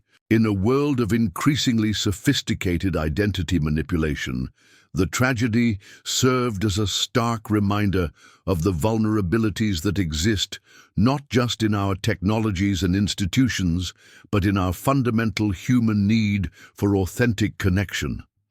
As the investigation into the Chimera network intensified throughout 2025, authorities gained unprecedented insight into the psychological methodologies that had made James Peterson such an effective operative. The recovered training materials, field notes, and internal communications revealed a sophisticated understanding of human vulnerability that went far beyond conventional con artistry. Dr. Leila Khoury, a forensic psychiatrist specializing in predatory behavior, was granted access to the recovered materials as part of a Justice Department initiative to develop countermeasures against such manipulation techniques. What she found disturbed her deeply. The network had essentially developed a taxonomy of exploitable psychological types. Dr. Curry explained in her preliminary report. They categorize potential targets based on specific combinations of personality, traits, unresolved psychological conflicts, and institutional roles. Mason Reynolds represented what they classified as a structured authority dependent, someone whose identity was deeply anchored in rule systems and hierarchical frameworks. This classification system allowed network operatives to deploy highly targeted manipulation strategies. For individuals like Mason, the methodology emphasized gradual permission structures, creating contexts where small rule violations could be justified through appeal to higher principles or exceptional circumstances. The approach with structured authority types was essentially to create a ladder of escalating exceptions, noted Dr. Curry. Each small violation established a psychological precedent for the next, slightly larger one. The genius of this approach was that the target essentially talked themselves into each escalation through their own rationalization process. Internal network documents referred to this as autonomous compromise progression, a technique specifically designed for authority figures who would normally be resistant to direct manipulation, but could be led to compromise their own principles incrementally. The network's detailed psychological profiles weren't limited to corrections officers. They had developed targeted approaches for dozens of institutional roles: hospital administrators, financial compliance officers, security personnel, even law enforcement. Each profile identified specific vulnerabilities associated with the professional identity and institutional pressures of these positions. What's particularly disturbing is how they weaponized legitimate psychological insights, Dr. Curry observed. Much of their methodology is built on well-established research in social psychology, cognitive biases, and identity formation. They simply removed all ethical constraints from the application of this knowledge. Among the recovered materials was a document titled Leveraging Institutional Contradictions, essentially a manual for exploiting the gaps between formal rules and practical realities in various organizational contexts. The correction system received particular attention, with detailed analysis of how the tension between security requirements and rehabilitation objectives created exploitable ambiguities. They understood that corrections officers operate in an inherently contradictory environment, explained former warden Patricia Hernandez, who was consulted during this phase of the investigation. Officers are simultaneously expected to maintain strict security protocols, while also supporting rehabilitation and humane treatment. This creates daily judgment calls where rules might be flexibly applied, creating entry points for manipulation. The network had systematically mapped these contradictions across multiple institutional environments, developing specialized approaches for each context. Their methodology included identifying what they termed institutional pressure points, situations where competing priorities created decision uncertainty for authority figures. For Mason Reynolds, the network's assessment had identified his specific vulnerability with remarkable precision. Notes recovered from Peterson's encrypted files included a detailed profile compiled during the early weeks of their interaction. Subject displays classical indicators of sublimated identity conflict. Military background and corrections role suggest chosen environments that externally reinforce internal boundaries, demonstrates excessive investment in rule structures, likely compensating for underlying uncertainty about core identity elements. High potential for exploitation through carefully managed exceptions that appeal to unacknowledged needs while maintaining the facade of procedural justification. This clinical assessment of Mason's psychology revealed how thoroughly he had been studied as a potential target. What had appeared from the outside as a chance connection between inmate and officer was exposed as a carefully orchestrated campaign based on detailed psychological profiling. The tragedy here goes beyond the manipulation itself, noted Dr. Corey. Mason was essentially selected because the very qualities that made him a good officer, his commitment to rules, his sense of duty, his clear ethical boundaries, could be weaponized against him through sophisticated psychological techniques that he had no training to recognize or resist. This realization prompted significant changes in how institutions approach security. Training, the FBI, in collaboration with academic experts, developed new programs specifically focused on psychological security, helping people in sensitive positions recognize and counteract sophisticated manipulation techniques. We've traditionally focused security training on procedural compliance and physical safeguards, explained FBI training specialist Robert Menendez. What the Chimera case demonstrates is that psychological vulnerabilities can be just as critical as technical ones. We need to prepare people not just for attempts to bypass security systems, but for calculated efforts to bypass their own judgment through sophisticated social engineering. This new approach to security training was first implemented at correctional facilities throughout Pennsylvania in late 2025, with particular emphasis on helping officers recognize incremental boundary testing and manipulation techniques. The program, named Cognitive Security Protocol, later expanded to other institutional contexts, including healthcare, financial services, and government agencies. Dr. Catherine Mitchell, who had been involved with the case since its earliest phases, led the development of specific training modules addressing identity-based manipulation. What makes these techniques so difficult to counter is that they target fundamental human needs for connection, understanding, validation, she explained. Effective countermeasures can't simply focus on rule compliance. They need to address the underlying psychological needs that make manipulation possible. The training included specific attention to what the Chimera Network had termed controlled disclosure, a technique where operatives strategically revealed seemingly personal vulnerabilities to create false intimacy and reciprocal sharing. This technique had been particularly effective in Peterson's approach to Mason, creating a sense of mutual trust that facilitated the relationship's development. When someone shares what appears to be a personal struggle or vulnerability, our natural human response is empathy and reciprocal openness, noted Dr. Mitchell. What's insidious about this technique is that it exploits our most humane qualities: compassion, understanding, the desire to connect authentically with others. As understanding of these techniques expanded, attention turned to the psychological impact on those who had been manipulated.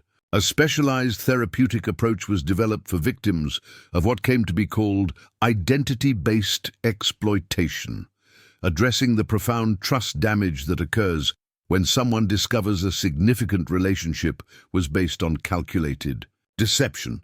Bethany Reynolds' support organization partnered with trauma specialists to pioneer these therapeutic interventions. The psychological impact goes beyond conventional betrayal, Bethany explained during a conference on psychological security. It's not just that trust was violated, it's that the victim's ability to trust their own judgment, their own perception of reality, has been fundamentally undermined. This form of psychological injury shared elements with both relationship trauma and the disorientation experienced by victims of cults or systematic brainwashing.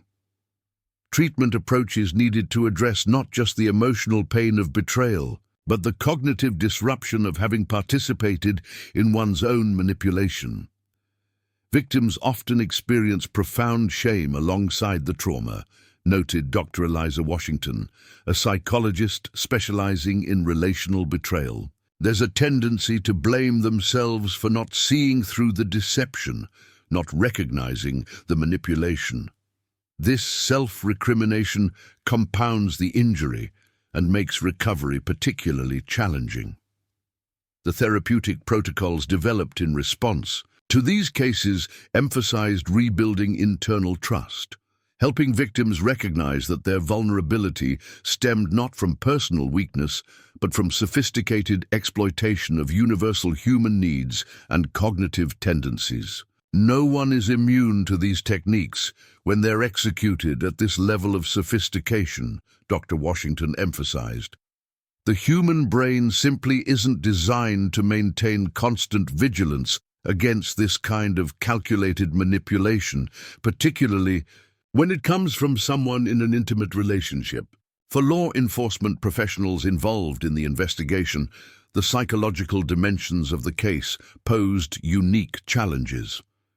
Investigators trained to focus on concrete evidence and clear motives found themselves navigating complex psychological terrain that defied conventional investigative approaches. Traditional investigative methods assume rational actors with comprehensible motives, explained Detective Wilkins during a training session for senior investigators. The Chimera methodology operates at a different level, exploiting cognitive biases, identity needs, and relationship dynamics in ways that conventional training doesn't prepare us to recognize. This realization prompted significant changes in investigative training, particularly for cases involving potential identity deception or psychological manipulation. The FBI established a specialized behavioral analysis unit focused specifically on identity-based crimes, incorporating insights from both forensic psychology and counterintelligence. We're essentially adapting counterintelligence methodologies to domestic criminal contexts, explained Special Agent Morrison. Many of the techniques used by the Chimera network parallel approaches historically used in espionage operations, creating synthetic identities, developing targeted psychological profiles, exploiting institutional vulnerabilities. This parallel with intelligence operations took on additional significance in July 2025, when investigation revealed potential state-sponsored connections to certain Chimera network operations. Digital forensics uncovered communications suggesting that foreign intelligence services had occasionally contracted network members for specific operations targeting sensitive infrastructure or government personnel. The line between sophisticated criminal enterprises and non-traditional intelligence operations is increasingly blurred, noted cybersecurity expert Victor Ramirez. The skills developed for identity fraud and social engineering have significant value in espionage contexts, creating concerns about overlap between criminal and state-sponsored activities. While no direct foreign connection was established in the Reynolds-Peterson case, the investigation exposed the potential for such methodologies to be deployed in national security contexts. This prompted increased coordination between criminal investigation units and counterintelligence services, particularly for cases involving sophisticated identity manipulation. By September 2025, the investigation had expanded to examine potential victims beyond the already identified cases. A specialized task force was established to review unusual relationship patterns involving individuals with access to sensitive institutions or information, with particular attention to cases where one partner had limited verifiable history. We're not suggesting that every relationship with identity complications involves criminal manipulation, clarified Agent Morrison during a press briefing. But certain patterns, rapid relationship progression, limited external connections, access to sensitive positions, warrant careful consideration in light of what we now understand about targeted manipulation methodologies. This approach raised complex privacy and civil liberties concerns, prompting extensive consultation with legal experts and ethics advisors. The resulting investigative protocols emphasized balanced assessment of risk factors without presuming deception based on identity complexity alone. "We're navigating extremely sensitive territory," acknowledged FBI Director Caroline Hayes. "We need to protect individuals and institutions from sophisticated manipulation without creating systems that unduly scrutinize legitimate identity exploration or non-traditional relationship patterns."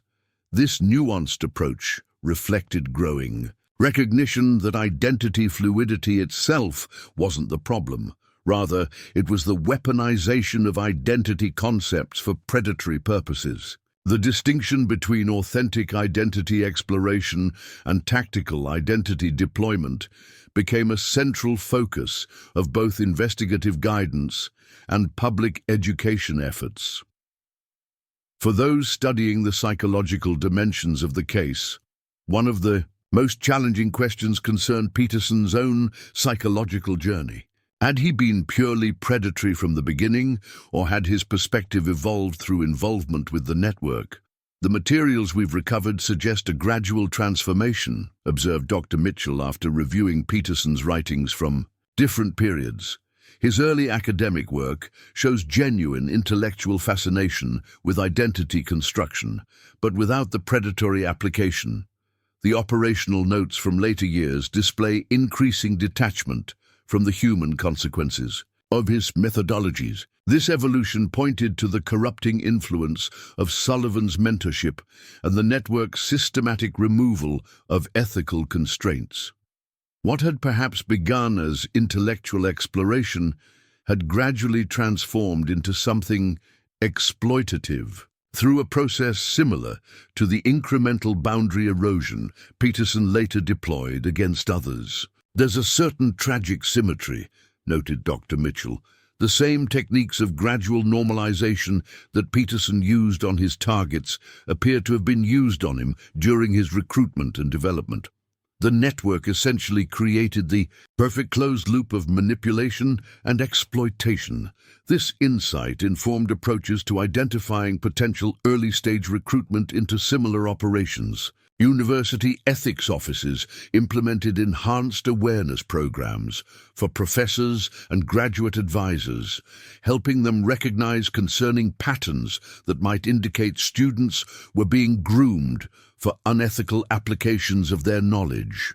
"The academic environment is particularly vulnerable to this type of recruitment," explained Dr. Elizabeth Chen, ethics committee chair at a major research university. "The emphasis on pushing intellectual boundaries, questioning conventional frameworks, and exploring theoretical extremes can inadvertently normalize perspectives that remove ethical constraints from knowledge application." These preventative efforts extended beyond academia to professional contexts where psychological insights might be similarly weaponized. Clinical psychology associations established enhanced ethical training, specifically addressing the potential misapplication of professional knowledge in manipulation contexts. By late 2025, the investigation had identified 47 individuals directly connected to the Chimera network, with 29 arrested and facing various charges. Gregory Sullivan, the former professor identified as architect, was indicted on multiple counts including conspiracy, wire fraud, and identity theft.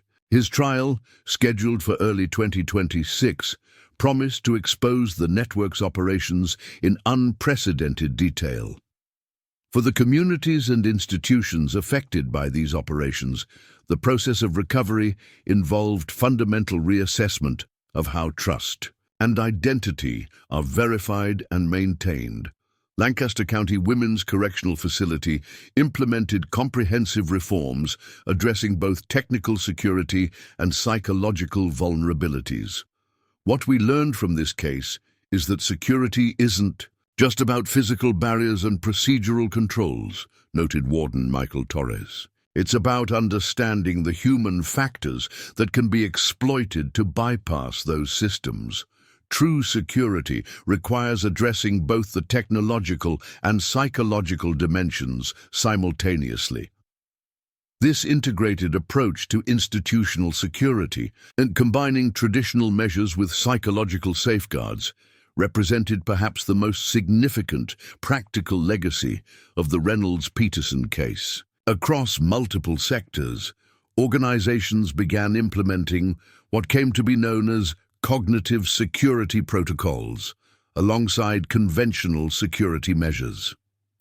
For individuals, the case prompted more nuanced conversations about trust, disclosure, and verification in personal relationships. While most acknowledged the extreme and unusual nature of Peterson's deception, the case nonetheless raised important questions about how we establish authentic connection in a world where identity is increasingly fluid and difficult to verify. The lessons here aren't about universal suspicion, emphasized Dr. Washington. They're about balanced awareness, recognizing that while genuine connection requires vulnerability, healthy relationships also involve appropriate verification, particularly when significant discrepancies or inconsistencies emerge. Public education campaigns focused on helping people recognize warning signs of potential identity-based exploitation without promoting paranoia or undermining legitimate trust. These materials emphasized that sophisticated manipulation typically leaves recognizable patterns, isolation from previous connections, accelerated relationship progression, inconsistent personal histories that can serve as early warning indicators. As 2025 drew to a close, the Reynolds-Peterson case had transformed from a tragic but isolated incident to a watershed moment in understanding contemporary threats to both institutional and interpersonal security. What had begun with gunshots in a suburban Lancaster neighborhood had revealed vulnerabilities at the intersection of psychology, identity, and trust that extended far beyond a single relationship or institution. For those closest to the tragedy, some measure of resolution came from knowing that their painful experience had helped expose and dismantle a dangerous operation. Bethany Reynolds, speaking at a conference on psychological security, offered perhaps the most fitting summary of her brother's legacy. Mason lived his life guided by rules and structures, believing they provided security and clarity. The cruel irony is that these very qualities were exploited by someone who viewed such structures merely as obstacles to be manipulated. But in the investigation that followed his death, those same qualities, commitment to truth, dedication to understanding systems, belief in structural integrity, helped expose a network that threatened many others. In the end, what Mason stood for proved stronger than the deception that took his life. As 2026 began, the investigation into the Chimera network uncovered an aspect of their operations that had previously remained hidden, an extensive digital infrastructure that had enabled their identity deception operations to succeed in an increasingly connected world. What authorities discovered went far beyond conventional identity theft or document forgery. It was an elaborate ecosystem designed to create and maintain completely fictional yet digitally verifiable identities. Cybersecurity specialist Sophia Lynn led the technical analysis team examining the recovered digital evidence. What we found wasn't just sophisticated, it represented a fundamental challenge to how we verify identity in the digital age, Lynn explained during a closed briefing. For federal agencies, the network had essentially created a shadow verification system that could generate digital fingerprints indistinguishable from those of legitimate identities. The digital dimension of the Reynolds-Peterson case revealed how Peterson's physical impersonation had been supported by an elaborate technical infrastructure. Taylor Mercer's identity hadn't simply been created through forged documents. It existed across multiple digital platforms, with artificially generated history extending back years before the identity was actively deployed. They weren't just creating fake IDs or social media accounts, noted FBI digital forensics expert Daniel Cruz. They were building complete digital histories, academic records that could be verified through institutional websites, employment histories confirmed by fake companies with functioning HR departments, medical records accessible through legitimate-appearing patient portals. This comprehensive approach meant that even diligent background checks would encounter seemingly legitimate digital confirmation of the fabricated identity. When Lancaster County Women's Correctional Facility had processed Taylor Mercer as an inmate, standard verification procedures encountered digital records that appeared authentic and consistent. The architecture of this digital deception had been masterminded by a network member known only by the handle Phantom, whose identity remained undiscovered until March 2026. FBI agents, working with international partners, traced the digital operations to a nondescript office building in Toronto, Canada. There, they apprehended Aaron Blackwood, a 34-year-old former cybersecurity consultant who had previously worked for several major financial institutions. Blackwood's background proved illuminating.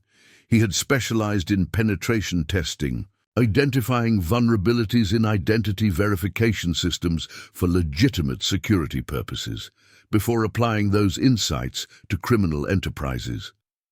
His expertise had allowed the network to create what he termed verification loops, systems where multiple supposedly independent verification sources actually referenced a single fabricated data point. The genius of Blackwood's approach was understanding that most verification doesn't go back to original source documents, explained Lynn. It relies on previous verifications by other trusted entities. By creating multiple false confirmation points, the network could establish identities that appeared to be independently validated by several systems. When authorities gained access to Blackwood's systems, they discovered a massive database of identity templates, essentially digital frameworks that could be customized to create specific fictional identities. These templates included generation, tools for creating consistent documentation across multiple platforms, from government IDs to academic transcripts to medical histories. What we're looking at is essentially an identity factory, noted Cruz during the forensic analysis. They could generate thousands of complete identities, each with internally consistent documentation and digital history. The templates even included protocols for maintaining and evolving these identities over time to avoid detection. This discovery explained how Peterson had maintained the Taylor Mercer identity so effectively. The digital infrastructure had provided ongoing support, with network technicians creating digital artifacts as needed to reinforce the identity's legitimacy. When Taylor applied for jobs, got married, or interacted with financial institutions, the necessary digital confirmation was generated in real time by Blackwood's operation. The sophistication of this digital deception extended to creating what Blackwood termed identity ecosystems, networks of seemingly unrelated individuals who could vouch for each other's existence. These fictional supporting characters included former professors, childhood friends, previous employers, and distant relatives, all themselves fabricated identities maintained by the network. They weren't just creating individual fake identities, Lynn explained. They were creating entire social networks of interconnected fictional people who could validate each other. If someone tried to verify Taylor Mercer by contacting a previous employer or college professor, they'd reach another network-controlled identity who would confirm the details. This approach created a closed system of verification that could withstand considerable scrutiny. Even when direct documentation was questioned, the network of secondary confirmations would typically satisfy verification requirements. This explained Why Mason Reynolds, despite his training and professional skepticism, had been unable to detect the deception until it was too late. The technical sophistication of the operation raised disturbing questions about the vulnerability of identity verification systems nationwide. If the Chimera network could create identities capable of passing institutional scrutiny, what prevented other criminal organizations or hostile state actors from doing the same? We're facing a fundamental challenge to how we establish truth. In the digital age, warned Director Hayes in testimony before a congressional committee on cybersecurity. When digital records can be manipulated at this level of sophistication, we need to reconsider our entire approach to identity verification. The implications extended far beyond criminal justice concerns. Election security, national defense, financial systems, and healthcare all relied on similar verification protocols that might be vulnerable to these techniques. The case prompted a comprehensive federal review of identity verification standards across critical infrastructure sectors. For Lancaster County, the digital dimension of the case explained several previously puzzling elements. How had Taylor Mercer secured employment at Evergreen Financial despite background checks?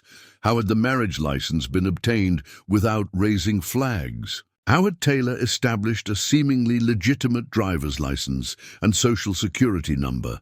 The answer lay in Blackwood's sophisticated digital operation, which had created verification points at every critical juncture. Each time Taylor Mercer's identity was challenged by a verification requirement, the network's digital team created the necessary confirmation, explained Agent Morrison. When the financial firm ran a background check, they encountered records created specifically to pass their verification protocols. When the DMV processed the license application, the supporting documentation appeared legitimate because it had been designed to meet their specific requirements. This digital dimension also provided new insight into Peterson's methodology within the correctional facility. The prison's intake process had included standard verification of identity documents, criminal records, and medical history. Peterson, with the network's support, had provided documentation specifically engineered to pass these checks while establishing the identity parameters most advantageous for the operation. They didn't just create random fake identities, noted Dr. Mitchell. They engineered identities with specific characteristics designed to elicit particular responses from target institutions. Taylor Mercer's profile was constructed to present as a model candidate for rehabilitation programs, providing maximum freedom of movement within the facility. This calculated approach extended to the digital medical records created for Taylor. They included carefully constructed psychological evaluations and background elements designed to elicit sympathy from corrections staff while avoiding the heightened scrutiny applied to more dangerous offenders. Every aspect of the Taylor Mercer identity was tactically designed, explained Dr. Mitchell. The financial crimes were serious enough to result in incarceration, but not so severe as to trigger maximum security. The psychological profile suggested high rehabilitation potential. The background included sympathetic elements that might resonate with staff, like Reynolds, who had a protective instinct. The digital evidence recovered from Blackwood systems included detailed analysis of institutional verification protocols at dozens of correctional facilities nationwide. The network had methodically mapped the specific requirements of each system, identifying vulnerabilities and developing tailored approaches for creating identities that could penetrate these environments. This discovery prompted a nationwide security review of correctional facilities, with particular attention to intake procedures and identity verification protocols. The Bureau of Prisons implemented enhanced verification requirements, including biometric confirmation and cross-referencing with original source documents rather than digital records alone. We're essentially having to rebuild our verification systems with the assumption that digital records might be compromised, explained Bureau of Prisons Director Angela Martinez. This means returning to primary source verification while developing more sophisticated biometric confirmation that can't be easily fabricated. The digital investigation also revealed how Peterson had maintained communication with the network during incarceration. Analysis of the facility's mail and communication systems uncovered sophisticated steganography techniques, methods of hiding messages within seemingly innocent content like letters or photographs. The communications appeared completely benign to routine inspection, explained Cruz, but they contained embedded data that could be extracted using specific technical processes. This allowed Peterson to receive operational guidance and provide intelligence to the network without raising suspicions. This discovery led to implementation of advanced scanning technologies for correctional facility communications, capable of detecting hidden data and unusual patterns that might indicate covert messaging. The balance between maintaining appropriate family contacts for inmates and preventing exploitation of communication channels presented significant operational challenges. We're dealing with fundamental tensions between rehabilitation objectives and security requirements, noted Warden Torres. Maintaining family and community connections is essential for successful re-entry, but these same communication channels can be exploited for criminal purposes when this level of technical sophistication is involved. For Evergreen Financial, where Taylor had worked after release from prison, the revelations about digital deception prompted a comprehensive security overhaul. The firm discovered that their verification systems had been specifically targeted by the network, with digital artifacts created to bypass each of their screening protocols. They didn't hack our systems in the conventional sense, explained Evergreen's Chief Security Officer, Janet Phillips. They studied our verification procedures and then created documentation specifically designed to satisfy each requirement. It's like they built a key precisely shaped to fit our particular locks. This insight led financial institutions nationwide to implement enhanced verification protocols, including in-person identity confirmation requirements for sensitive positions, and periodic re-verification using multiple independent methods. The financial industry established a shared database of verification standards and known exploitation techniques, updated continuously as new vulnerabilities were discovered. The investigation also revealed how the network had created Taylor's post-release digital footprint. Social media accounts, employment records, rental history, and credit files had all been fabricated or manipulated to create a coherent post-incarceration identity. This digital foundation had made the relationship with Mason appear conventional and legitimate to outside observers. They created an entire digital life that supported the physical impersonation, explained Lynn. Anyone checking Taylor's background would find consistent, verifiable information across multiple platforms and systems. The digital deception was so comprehensive that it would require extraordinary diligence to detect inconsistencies. This insight helped explain why Mason's friends and family had accepted the relationship despite its unusual origins. The digital evidence they encountered when inevitably checking Taylor's background had been specifically engineered to allay potential concerns and present a coherent, verifiable identity. By April 2026, the technical investigation had expanded to include financial dimensions previously undetected. Blockchain analysis revealed a sophisticated cryptocurrency infrastructure that had funded the network's operations while obscuring financial flows. Multiple shell companies, anonymous exchanges, and privacy-focused cryptocurrencies had created a nearly untraceable financial ecosystem. The financial architecture was as sophisticated as the identity creation systems, noted Treasury Department investigator Sarah Johnson. They utilized cutting-edge privacy technologies to move funds between operations while maintaining complete separation between identities and financial resources. This financial infrastructure had supported the network's operations across multiple jurisdictions, providing resources for document creation, technical infrastructure, and operative compensation. Peterson's activities, including the relationship with Mason, had been partially funded through this system, with regular cryptocurrency payments flowing to accounts controlled through the Taylor-Mercer identity. The cryptocurrency trails eventually led investigators to additional network operations previously undetected. By following financial flows, authorities identified 3 major operations in progress, including an attempted infiltration of a federal research facility through a fabricated technical consultant identity. The financial evidence essentially gave us a map of active operations, explained Agent Morrison.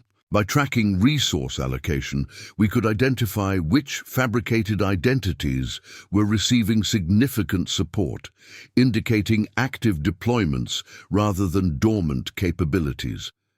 This financial dimension also revealed the scale of the network's operations. Conservative estimates suggested the organization had deployed over 200 fabricated identities across North America and Europe, with approximately 40 active at the time of Blackwood's arrest. These identities ranged from short-term tactical deployments for specific operations to deep cover identities maintained for years. The technical sophistication of the network's digital operations raised troubling questions about potential state involvement. Analysis of their methodologies revealed similarities to techniques documented in certain intelligence operations, prompting deeper investigation into possible connections to foreign intelligence services. The technical signatures suggest potential knowledge transfer from state-sponsored operations, noted cybersecurity expert Lynn. While we haven't established direct state control, the methodologies align with known techniques from several nations' intelligence services, suggesting either training or technical guidance. This potential intelligence connection added national security dimensions to what had begun as a criminal investigation. Representatives from various intelligence agencies joined the investigative team, bringing specialized expertise in countering sophisticated identity deception operations. We're essentially dealing with techniques developed for espionage being deployed in criminal contexts, explained former intelligence officer turned consultant Michael Harrington.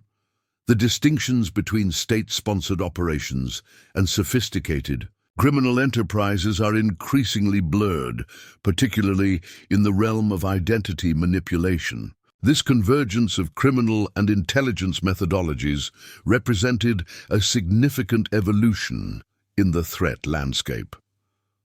Techniques once limited to well-resourced state actors had become accessible to criminal organizations with sufficient technical expertise, creating new categories of threat requiring coordinated response across multiple agencies. For those developing countermeasures, the challenges were substantial. Digital identity verification relied fundamentally on trusting information from various authoritative sources. But the Chimera network had demonstrated how those sources could be compromised or impersonated. We're facing a paradigm shift in identity verification, explained Dr. Eleanor Woods, a digital identity expert consulting on the case. Traditional approaches assume that certain documentary sources are authoritative and trustworthy. When those sources can be convincingly fabricated, we need verification systems that don't rely solely on documentary evidence. The emerging solution involved multimodal verification, combining physical biometrics, digital history analysis, and in-person confirmation for sensitive positions. Rather than relying on any single verification method, institutions began implementing layered approaches that would require significantly more resources to circumvent. No single verification method is sufficient anymore, noted Dr. Woods. We need overlapping systems that cross-validate identity through fundamentally different channels, making comprehensive deception exponentially more difficult. The Reynolds-Peterson case had effectively demonstrated the vulnerabilities in existing systems. What had appeared initially as a personal tragedy stemming from relationship deception had revealed fundamental challenges to how identity is established and verified in contemporary society. By mid-2026, the technical investigation had resulted in significant disruption of the network's digital infrastructure. Blackwood's arrest had compromised their identity generation capabilities, while financial analysis had exposed funding mechanisms and active operations. The combination of technical countermeasures and operational disruption had effectively disabled the organization's core capabilities. For Gregory Sullivan, the architect awaiting trial, these developments represented the collapse of what he had described in private communications as a grand experiment in identity fluidity. His correspondence with other network members, recovered from encrypted storage, revealed a disturbing philosophical framework that had justified their operations. Sullivan viewed their activities as more than criminal enterprise, explained Dr. Mitchell after reviewing the recovered materials. He conceptualized it as a form of applied research, testing the boundaries of how identity functions in modern society. This intellectual framing allowed network members to distance themselves from the human consequences of their actions. This philosophical dimension created additional challenges for prosecution. Sullivan's defense team signaled an intention to frame his activities as academic exploration rather than criminal conspiracy, a position prosecutors prepared to counter with extensive evidence of specific criminal acts and demonstrated harm to victims. For the justice system, the case presented novel legal questions about identity crimes in the digital age.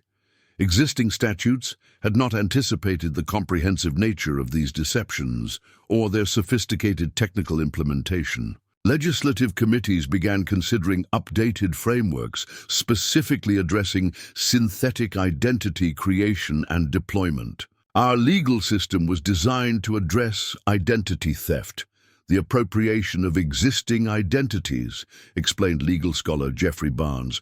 What we're seeing here is something different. The creation of fully realized fictional identities that exist primarily in digital space, but can be manifested in physical reality when needed. This represents a fundamentally new category of crime.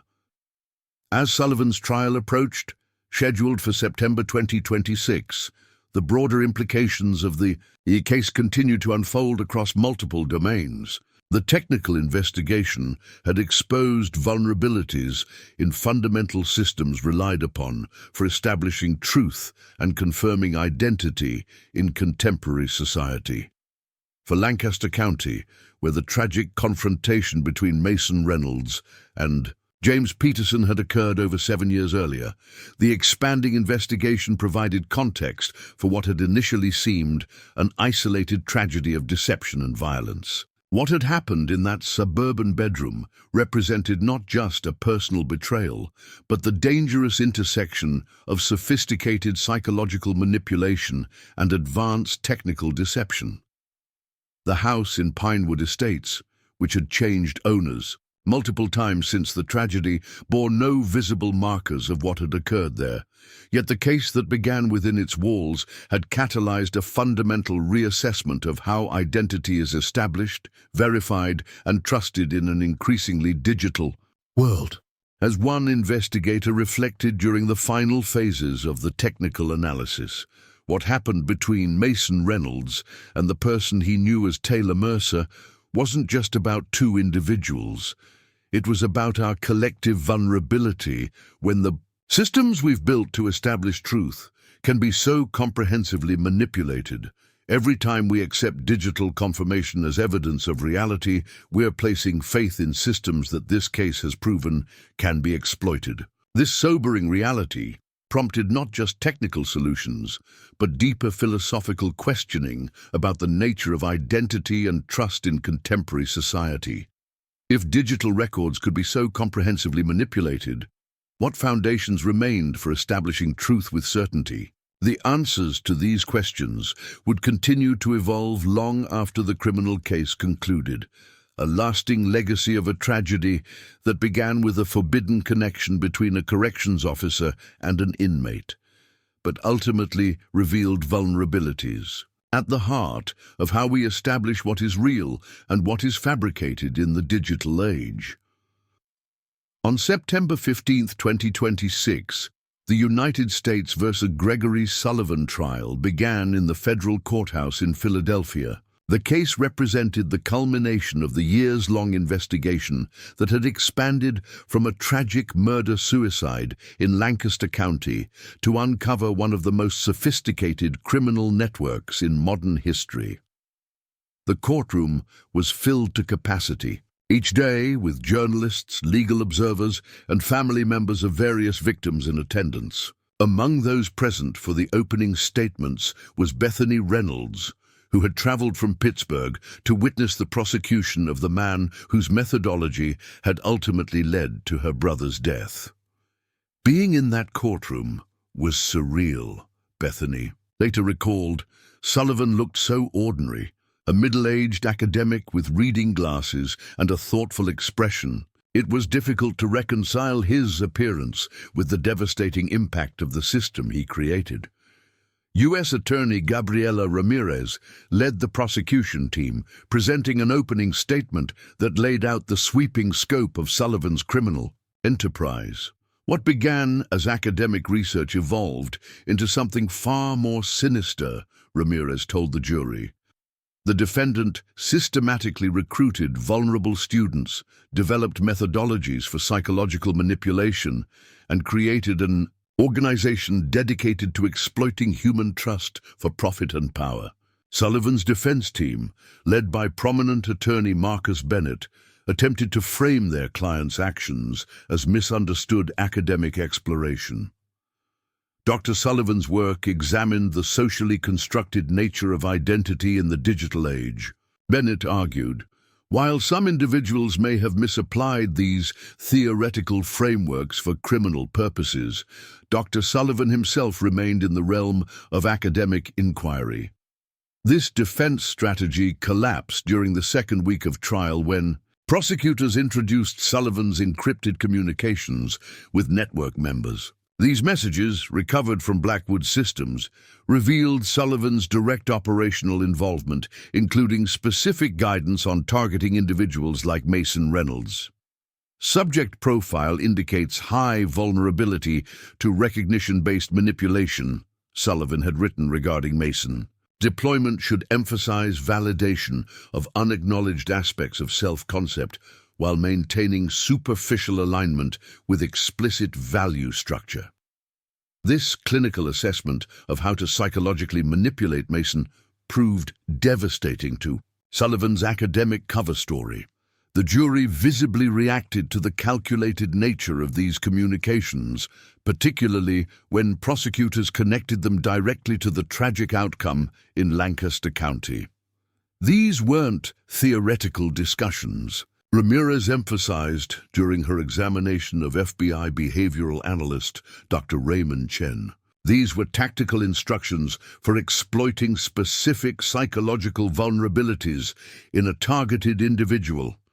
Vulnerabilities that were systematically manipulated until they led to a tragic confrontation. As the trial progressed, prosecutors methodically connected Sullivan to each element of the network's operations: the psychological methodology, the operational deployments, the financial infrastructure, and the digital deception systems. Former network members who had accepted plea agreements testified about Sullivan's central role in developing the organization's sophisticated approach. Former psychology graduate student Emma Lawson provided particularly damaging testimony about her recruitment. Dr. Sullivan approached me after a seminar on identity construction, Lawson testified. He said my perspective showed unusual freedom from conventional ethical constraints and offered to include me in what he called applied research that would be financially rewarding while advancing understanding of identity malleability.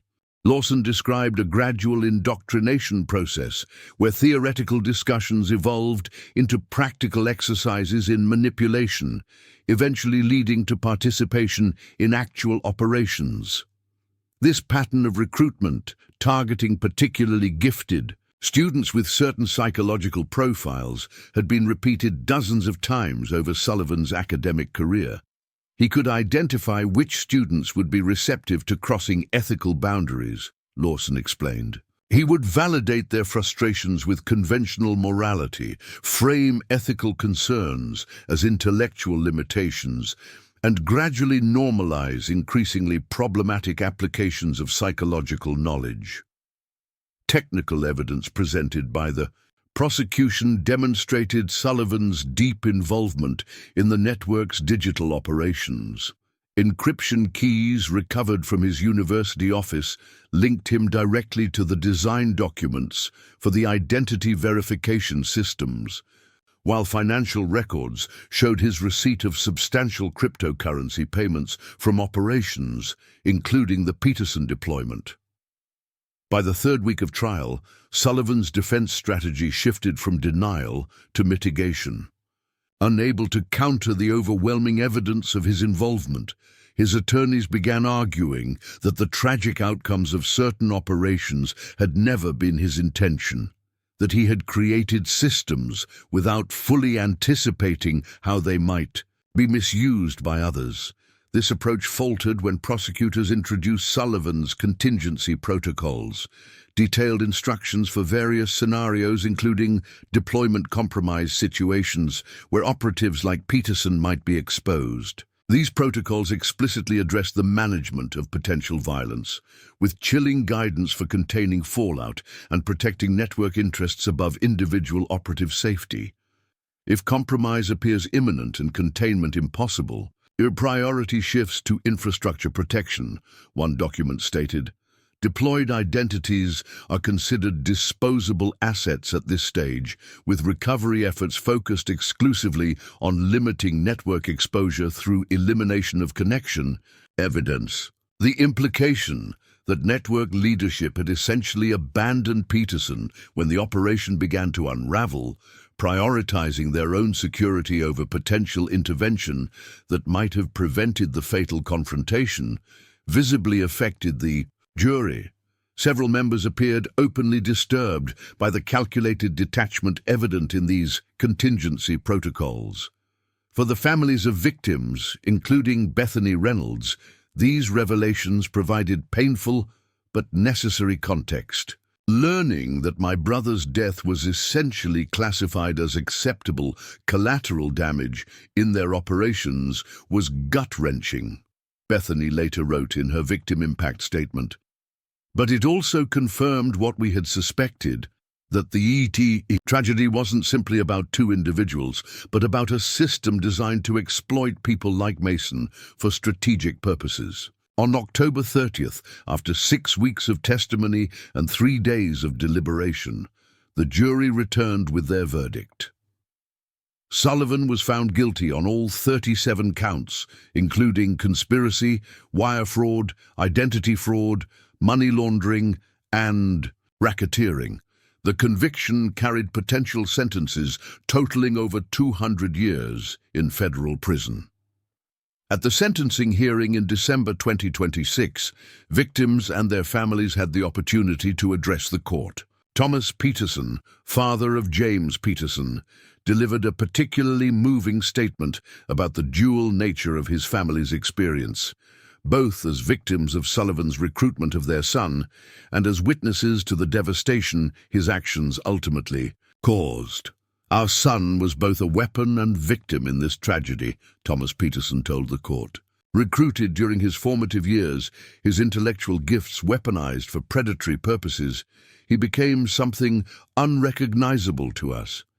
Yet we cannot separate our grief for who he became from our understanding that his transformation began in the classroom of the man being sentenced today. Bethany Reynolds spoke directly to Sullivan during her statement.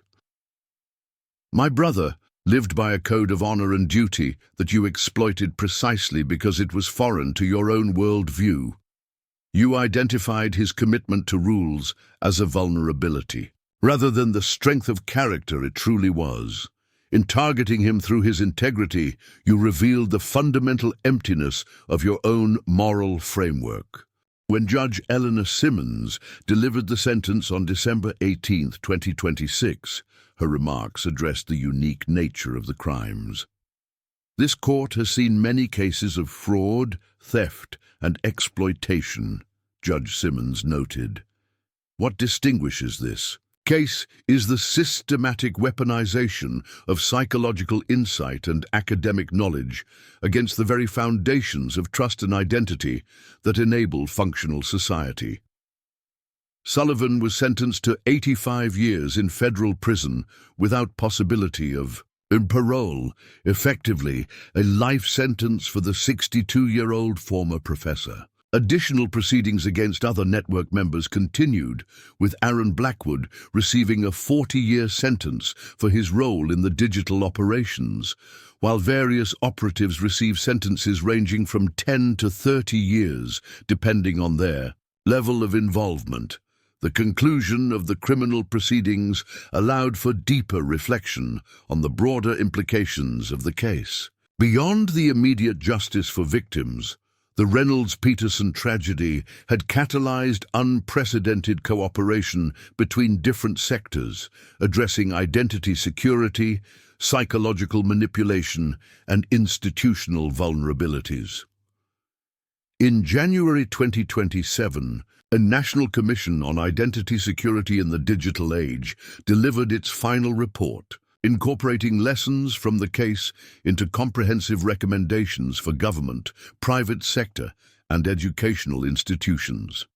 The report's introduction explicitly acknowledged the case's role in highlighting critical vulnerabilities in existing systems. What began with the deaths of Mason Reynolds and James Peterson ultimately revealed systematic weaknesses in how our society establishes, verifies, and trusts identity, the Commission wrote. Their tragic story has become a catalyst for necessary reforms that strengthen our collective resilience against sophisticated manipulation. The implemented changes extended across multiple domains. Educational institutions established enhanced ethics requirements for psychology and computer science programs, with specific attention to potential misapplications of knowledge. The financial sector deployed advanced multi-factor verification systems designed to detect synthetic identities. Government agencies implemented cross-referencing protocols that could identify inconsistencies between different identity documentation systems. For the corrections system, where the case had originated, the reforms were particularly significant. The Bureau of Prisons established a specialized unit focused on detecting potential infiltration and manipulation operations, while individual facilities implemented enhanced psychological training for officers to recognize sophisticated manipulation attempts. The Reynolds case fundamentally changed how we approach security within correctional environments, explained Director Martinez during a 2027 conference on institutional security. We now recognize that our greatest vulnerabilities aren't primarily in physical infrastructure, but in the human elements of our systems. The psychological vulnerabilities that can be exploited through sophisticated manipulation. Lancaster County Women's Correctional Facility, where Mason and Peterson had first met, became a testing ground for many of these new approaches. Under Warden Torres' leadership, the facility implemented comprehensive reforms, addressing both technical security and psychological resilience. "We've essentially rebuilt our security framework from the ground up," Torres explained during a facility tour for criminal justice officials. "Every procedure has been re-examined with the understanding that we're not just preventing conventional security breaches, but sophisticated psychological operations designed to exploit institutional blind spots." Beyond these institutional changes, the case prompted broader cultural conversation about trust, identity, and vulnerability in the digital age. Documentaries, books, and academic studies explored different dimensions of the case, using it as a lens to examine larger questions about how we establish truth and authenticate identity in contemporary society. The Reynolds-Peterson case forces us to confront uncomfortable questions about the nature of trust, wrote Dr. Mitchell in her 2027 book, The Architecture of Deception. If identities can be so comprehensively fabricated that they withstand institutional scrutiny, what foundations remain for establishing truth with certainty? How do we balance necessary skepticism with the trust required for functional human connection? These philosophical questions extended beyond academic discourse into practical considerations for everyday relationships. The case had demonstrated vulnerabilities not just in institutional verification systems, but in the basic human processes for establishing trust and authenticity in interpersonal connections. "We're not suggesting universal suspicion," emphasized Dr. Washington in widely distributed educational materials developed by her clinical practice. "Rather, we're advocating for balanced awareness, recognizing that healthy relationships involve both appropriate vulnerability and reasonable verification, particularly when significant inconsistencies emerge. For those personally affected by the case, the journey toward healing continued long after the legal proceedings concluded. Bethany Reynolds' support organization expanded its work with victims of identity-based exploitation, developing specialized therapeutic approaches for rebuilding trust capacity after significant betrayal trauma. The damage from this kind of deception goes beyond conventional relationship betrayal, Bethany explained during a 2027 conference on psychological trauma. It undermines not just trust in the specific individual, but trust in one's own judgment and perception of reality. Healing requires reconstructing not just relationship capacity, but fundamental confidence in one's ability to discern truth. The Peterson family established a foundation focused on ethical applications of psychological knowledge, funding research and educational programs emphasizing responsible use of insights into human behavior. Their work represented an attempt to reclaim the academic territory that had been corrupted by Sullivan's exploitation of psychological principles. "We believe in the potential for psychological understanding to enhance human well-being," Thomas Peterson stated at the Foundation's launch event. "Our mission is to ensure that these powerful insights are directed toward healing and connection rather than manipulation and exploitation." For the communities touched by the case, the process of integration continued gradually. Lancaster County incorporated lessons from the tragedy into community resilience programs, while maintaining respect for the privacy of those directly affected. The correctional facility established a staff support program named in Mason's memory, providing resources for officers facing professional and personal challenges. By 2028, nearly a decade after the deaths of Mason Reynolds and James Peterson, the case had been transformed from immediate tragedy to historical reference point. New officers at the facility learned about the case during their training, not as sensationalized history, but as a foundational example of the complex vulnerabilities they needed to recognize and address in their work. In April 2028, on the 9th anniversary of the shooting, a small private gathering took place at a Lancaster cemetery where Mason Reynolds was buried. Attendees included Bethany and her family, several former colleagues from the correctional facility, and, in a poignant development that would have been unimaginable years earlier, Thomas and Margaret Peterson. The unlikely connection between the Reynolds and Peterson families had evolved gradually through their shared work addressing the systems that had contributed to their mutual tragedy. While their grief followed different paths, they had found common purpose in ensuring that the deaths of their loved ones catalyzed meaningful change. "There's no making sense of what happened," Bethany reflected after the memorial gathering, "but there is meaning through how we respond. The systems that enabled this tragedy have been fundamentally transformed because we refuse to let these deaths be merely a sensational story. They've become the impetus for necessary change. This transformation, from lurid tragedy to catalyst for systemic reform, perhaps represents the most significant legacy of the Reynolds-Peterson case. What began with gunshots in a suburban bedroom ultimately forced a fundamental reassessment of how identity is constructed, verified, and trusted in contemporary society.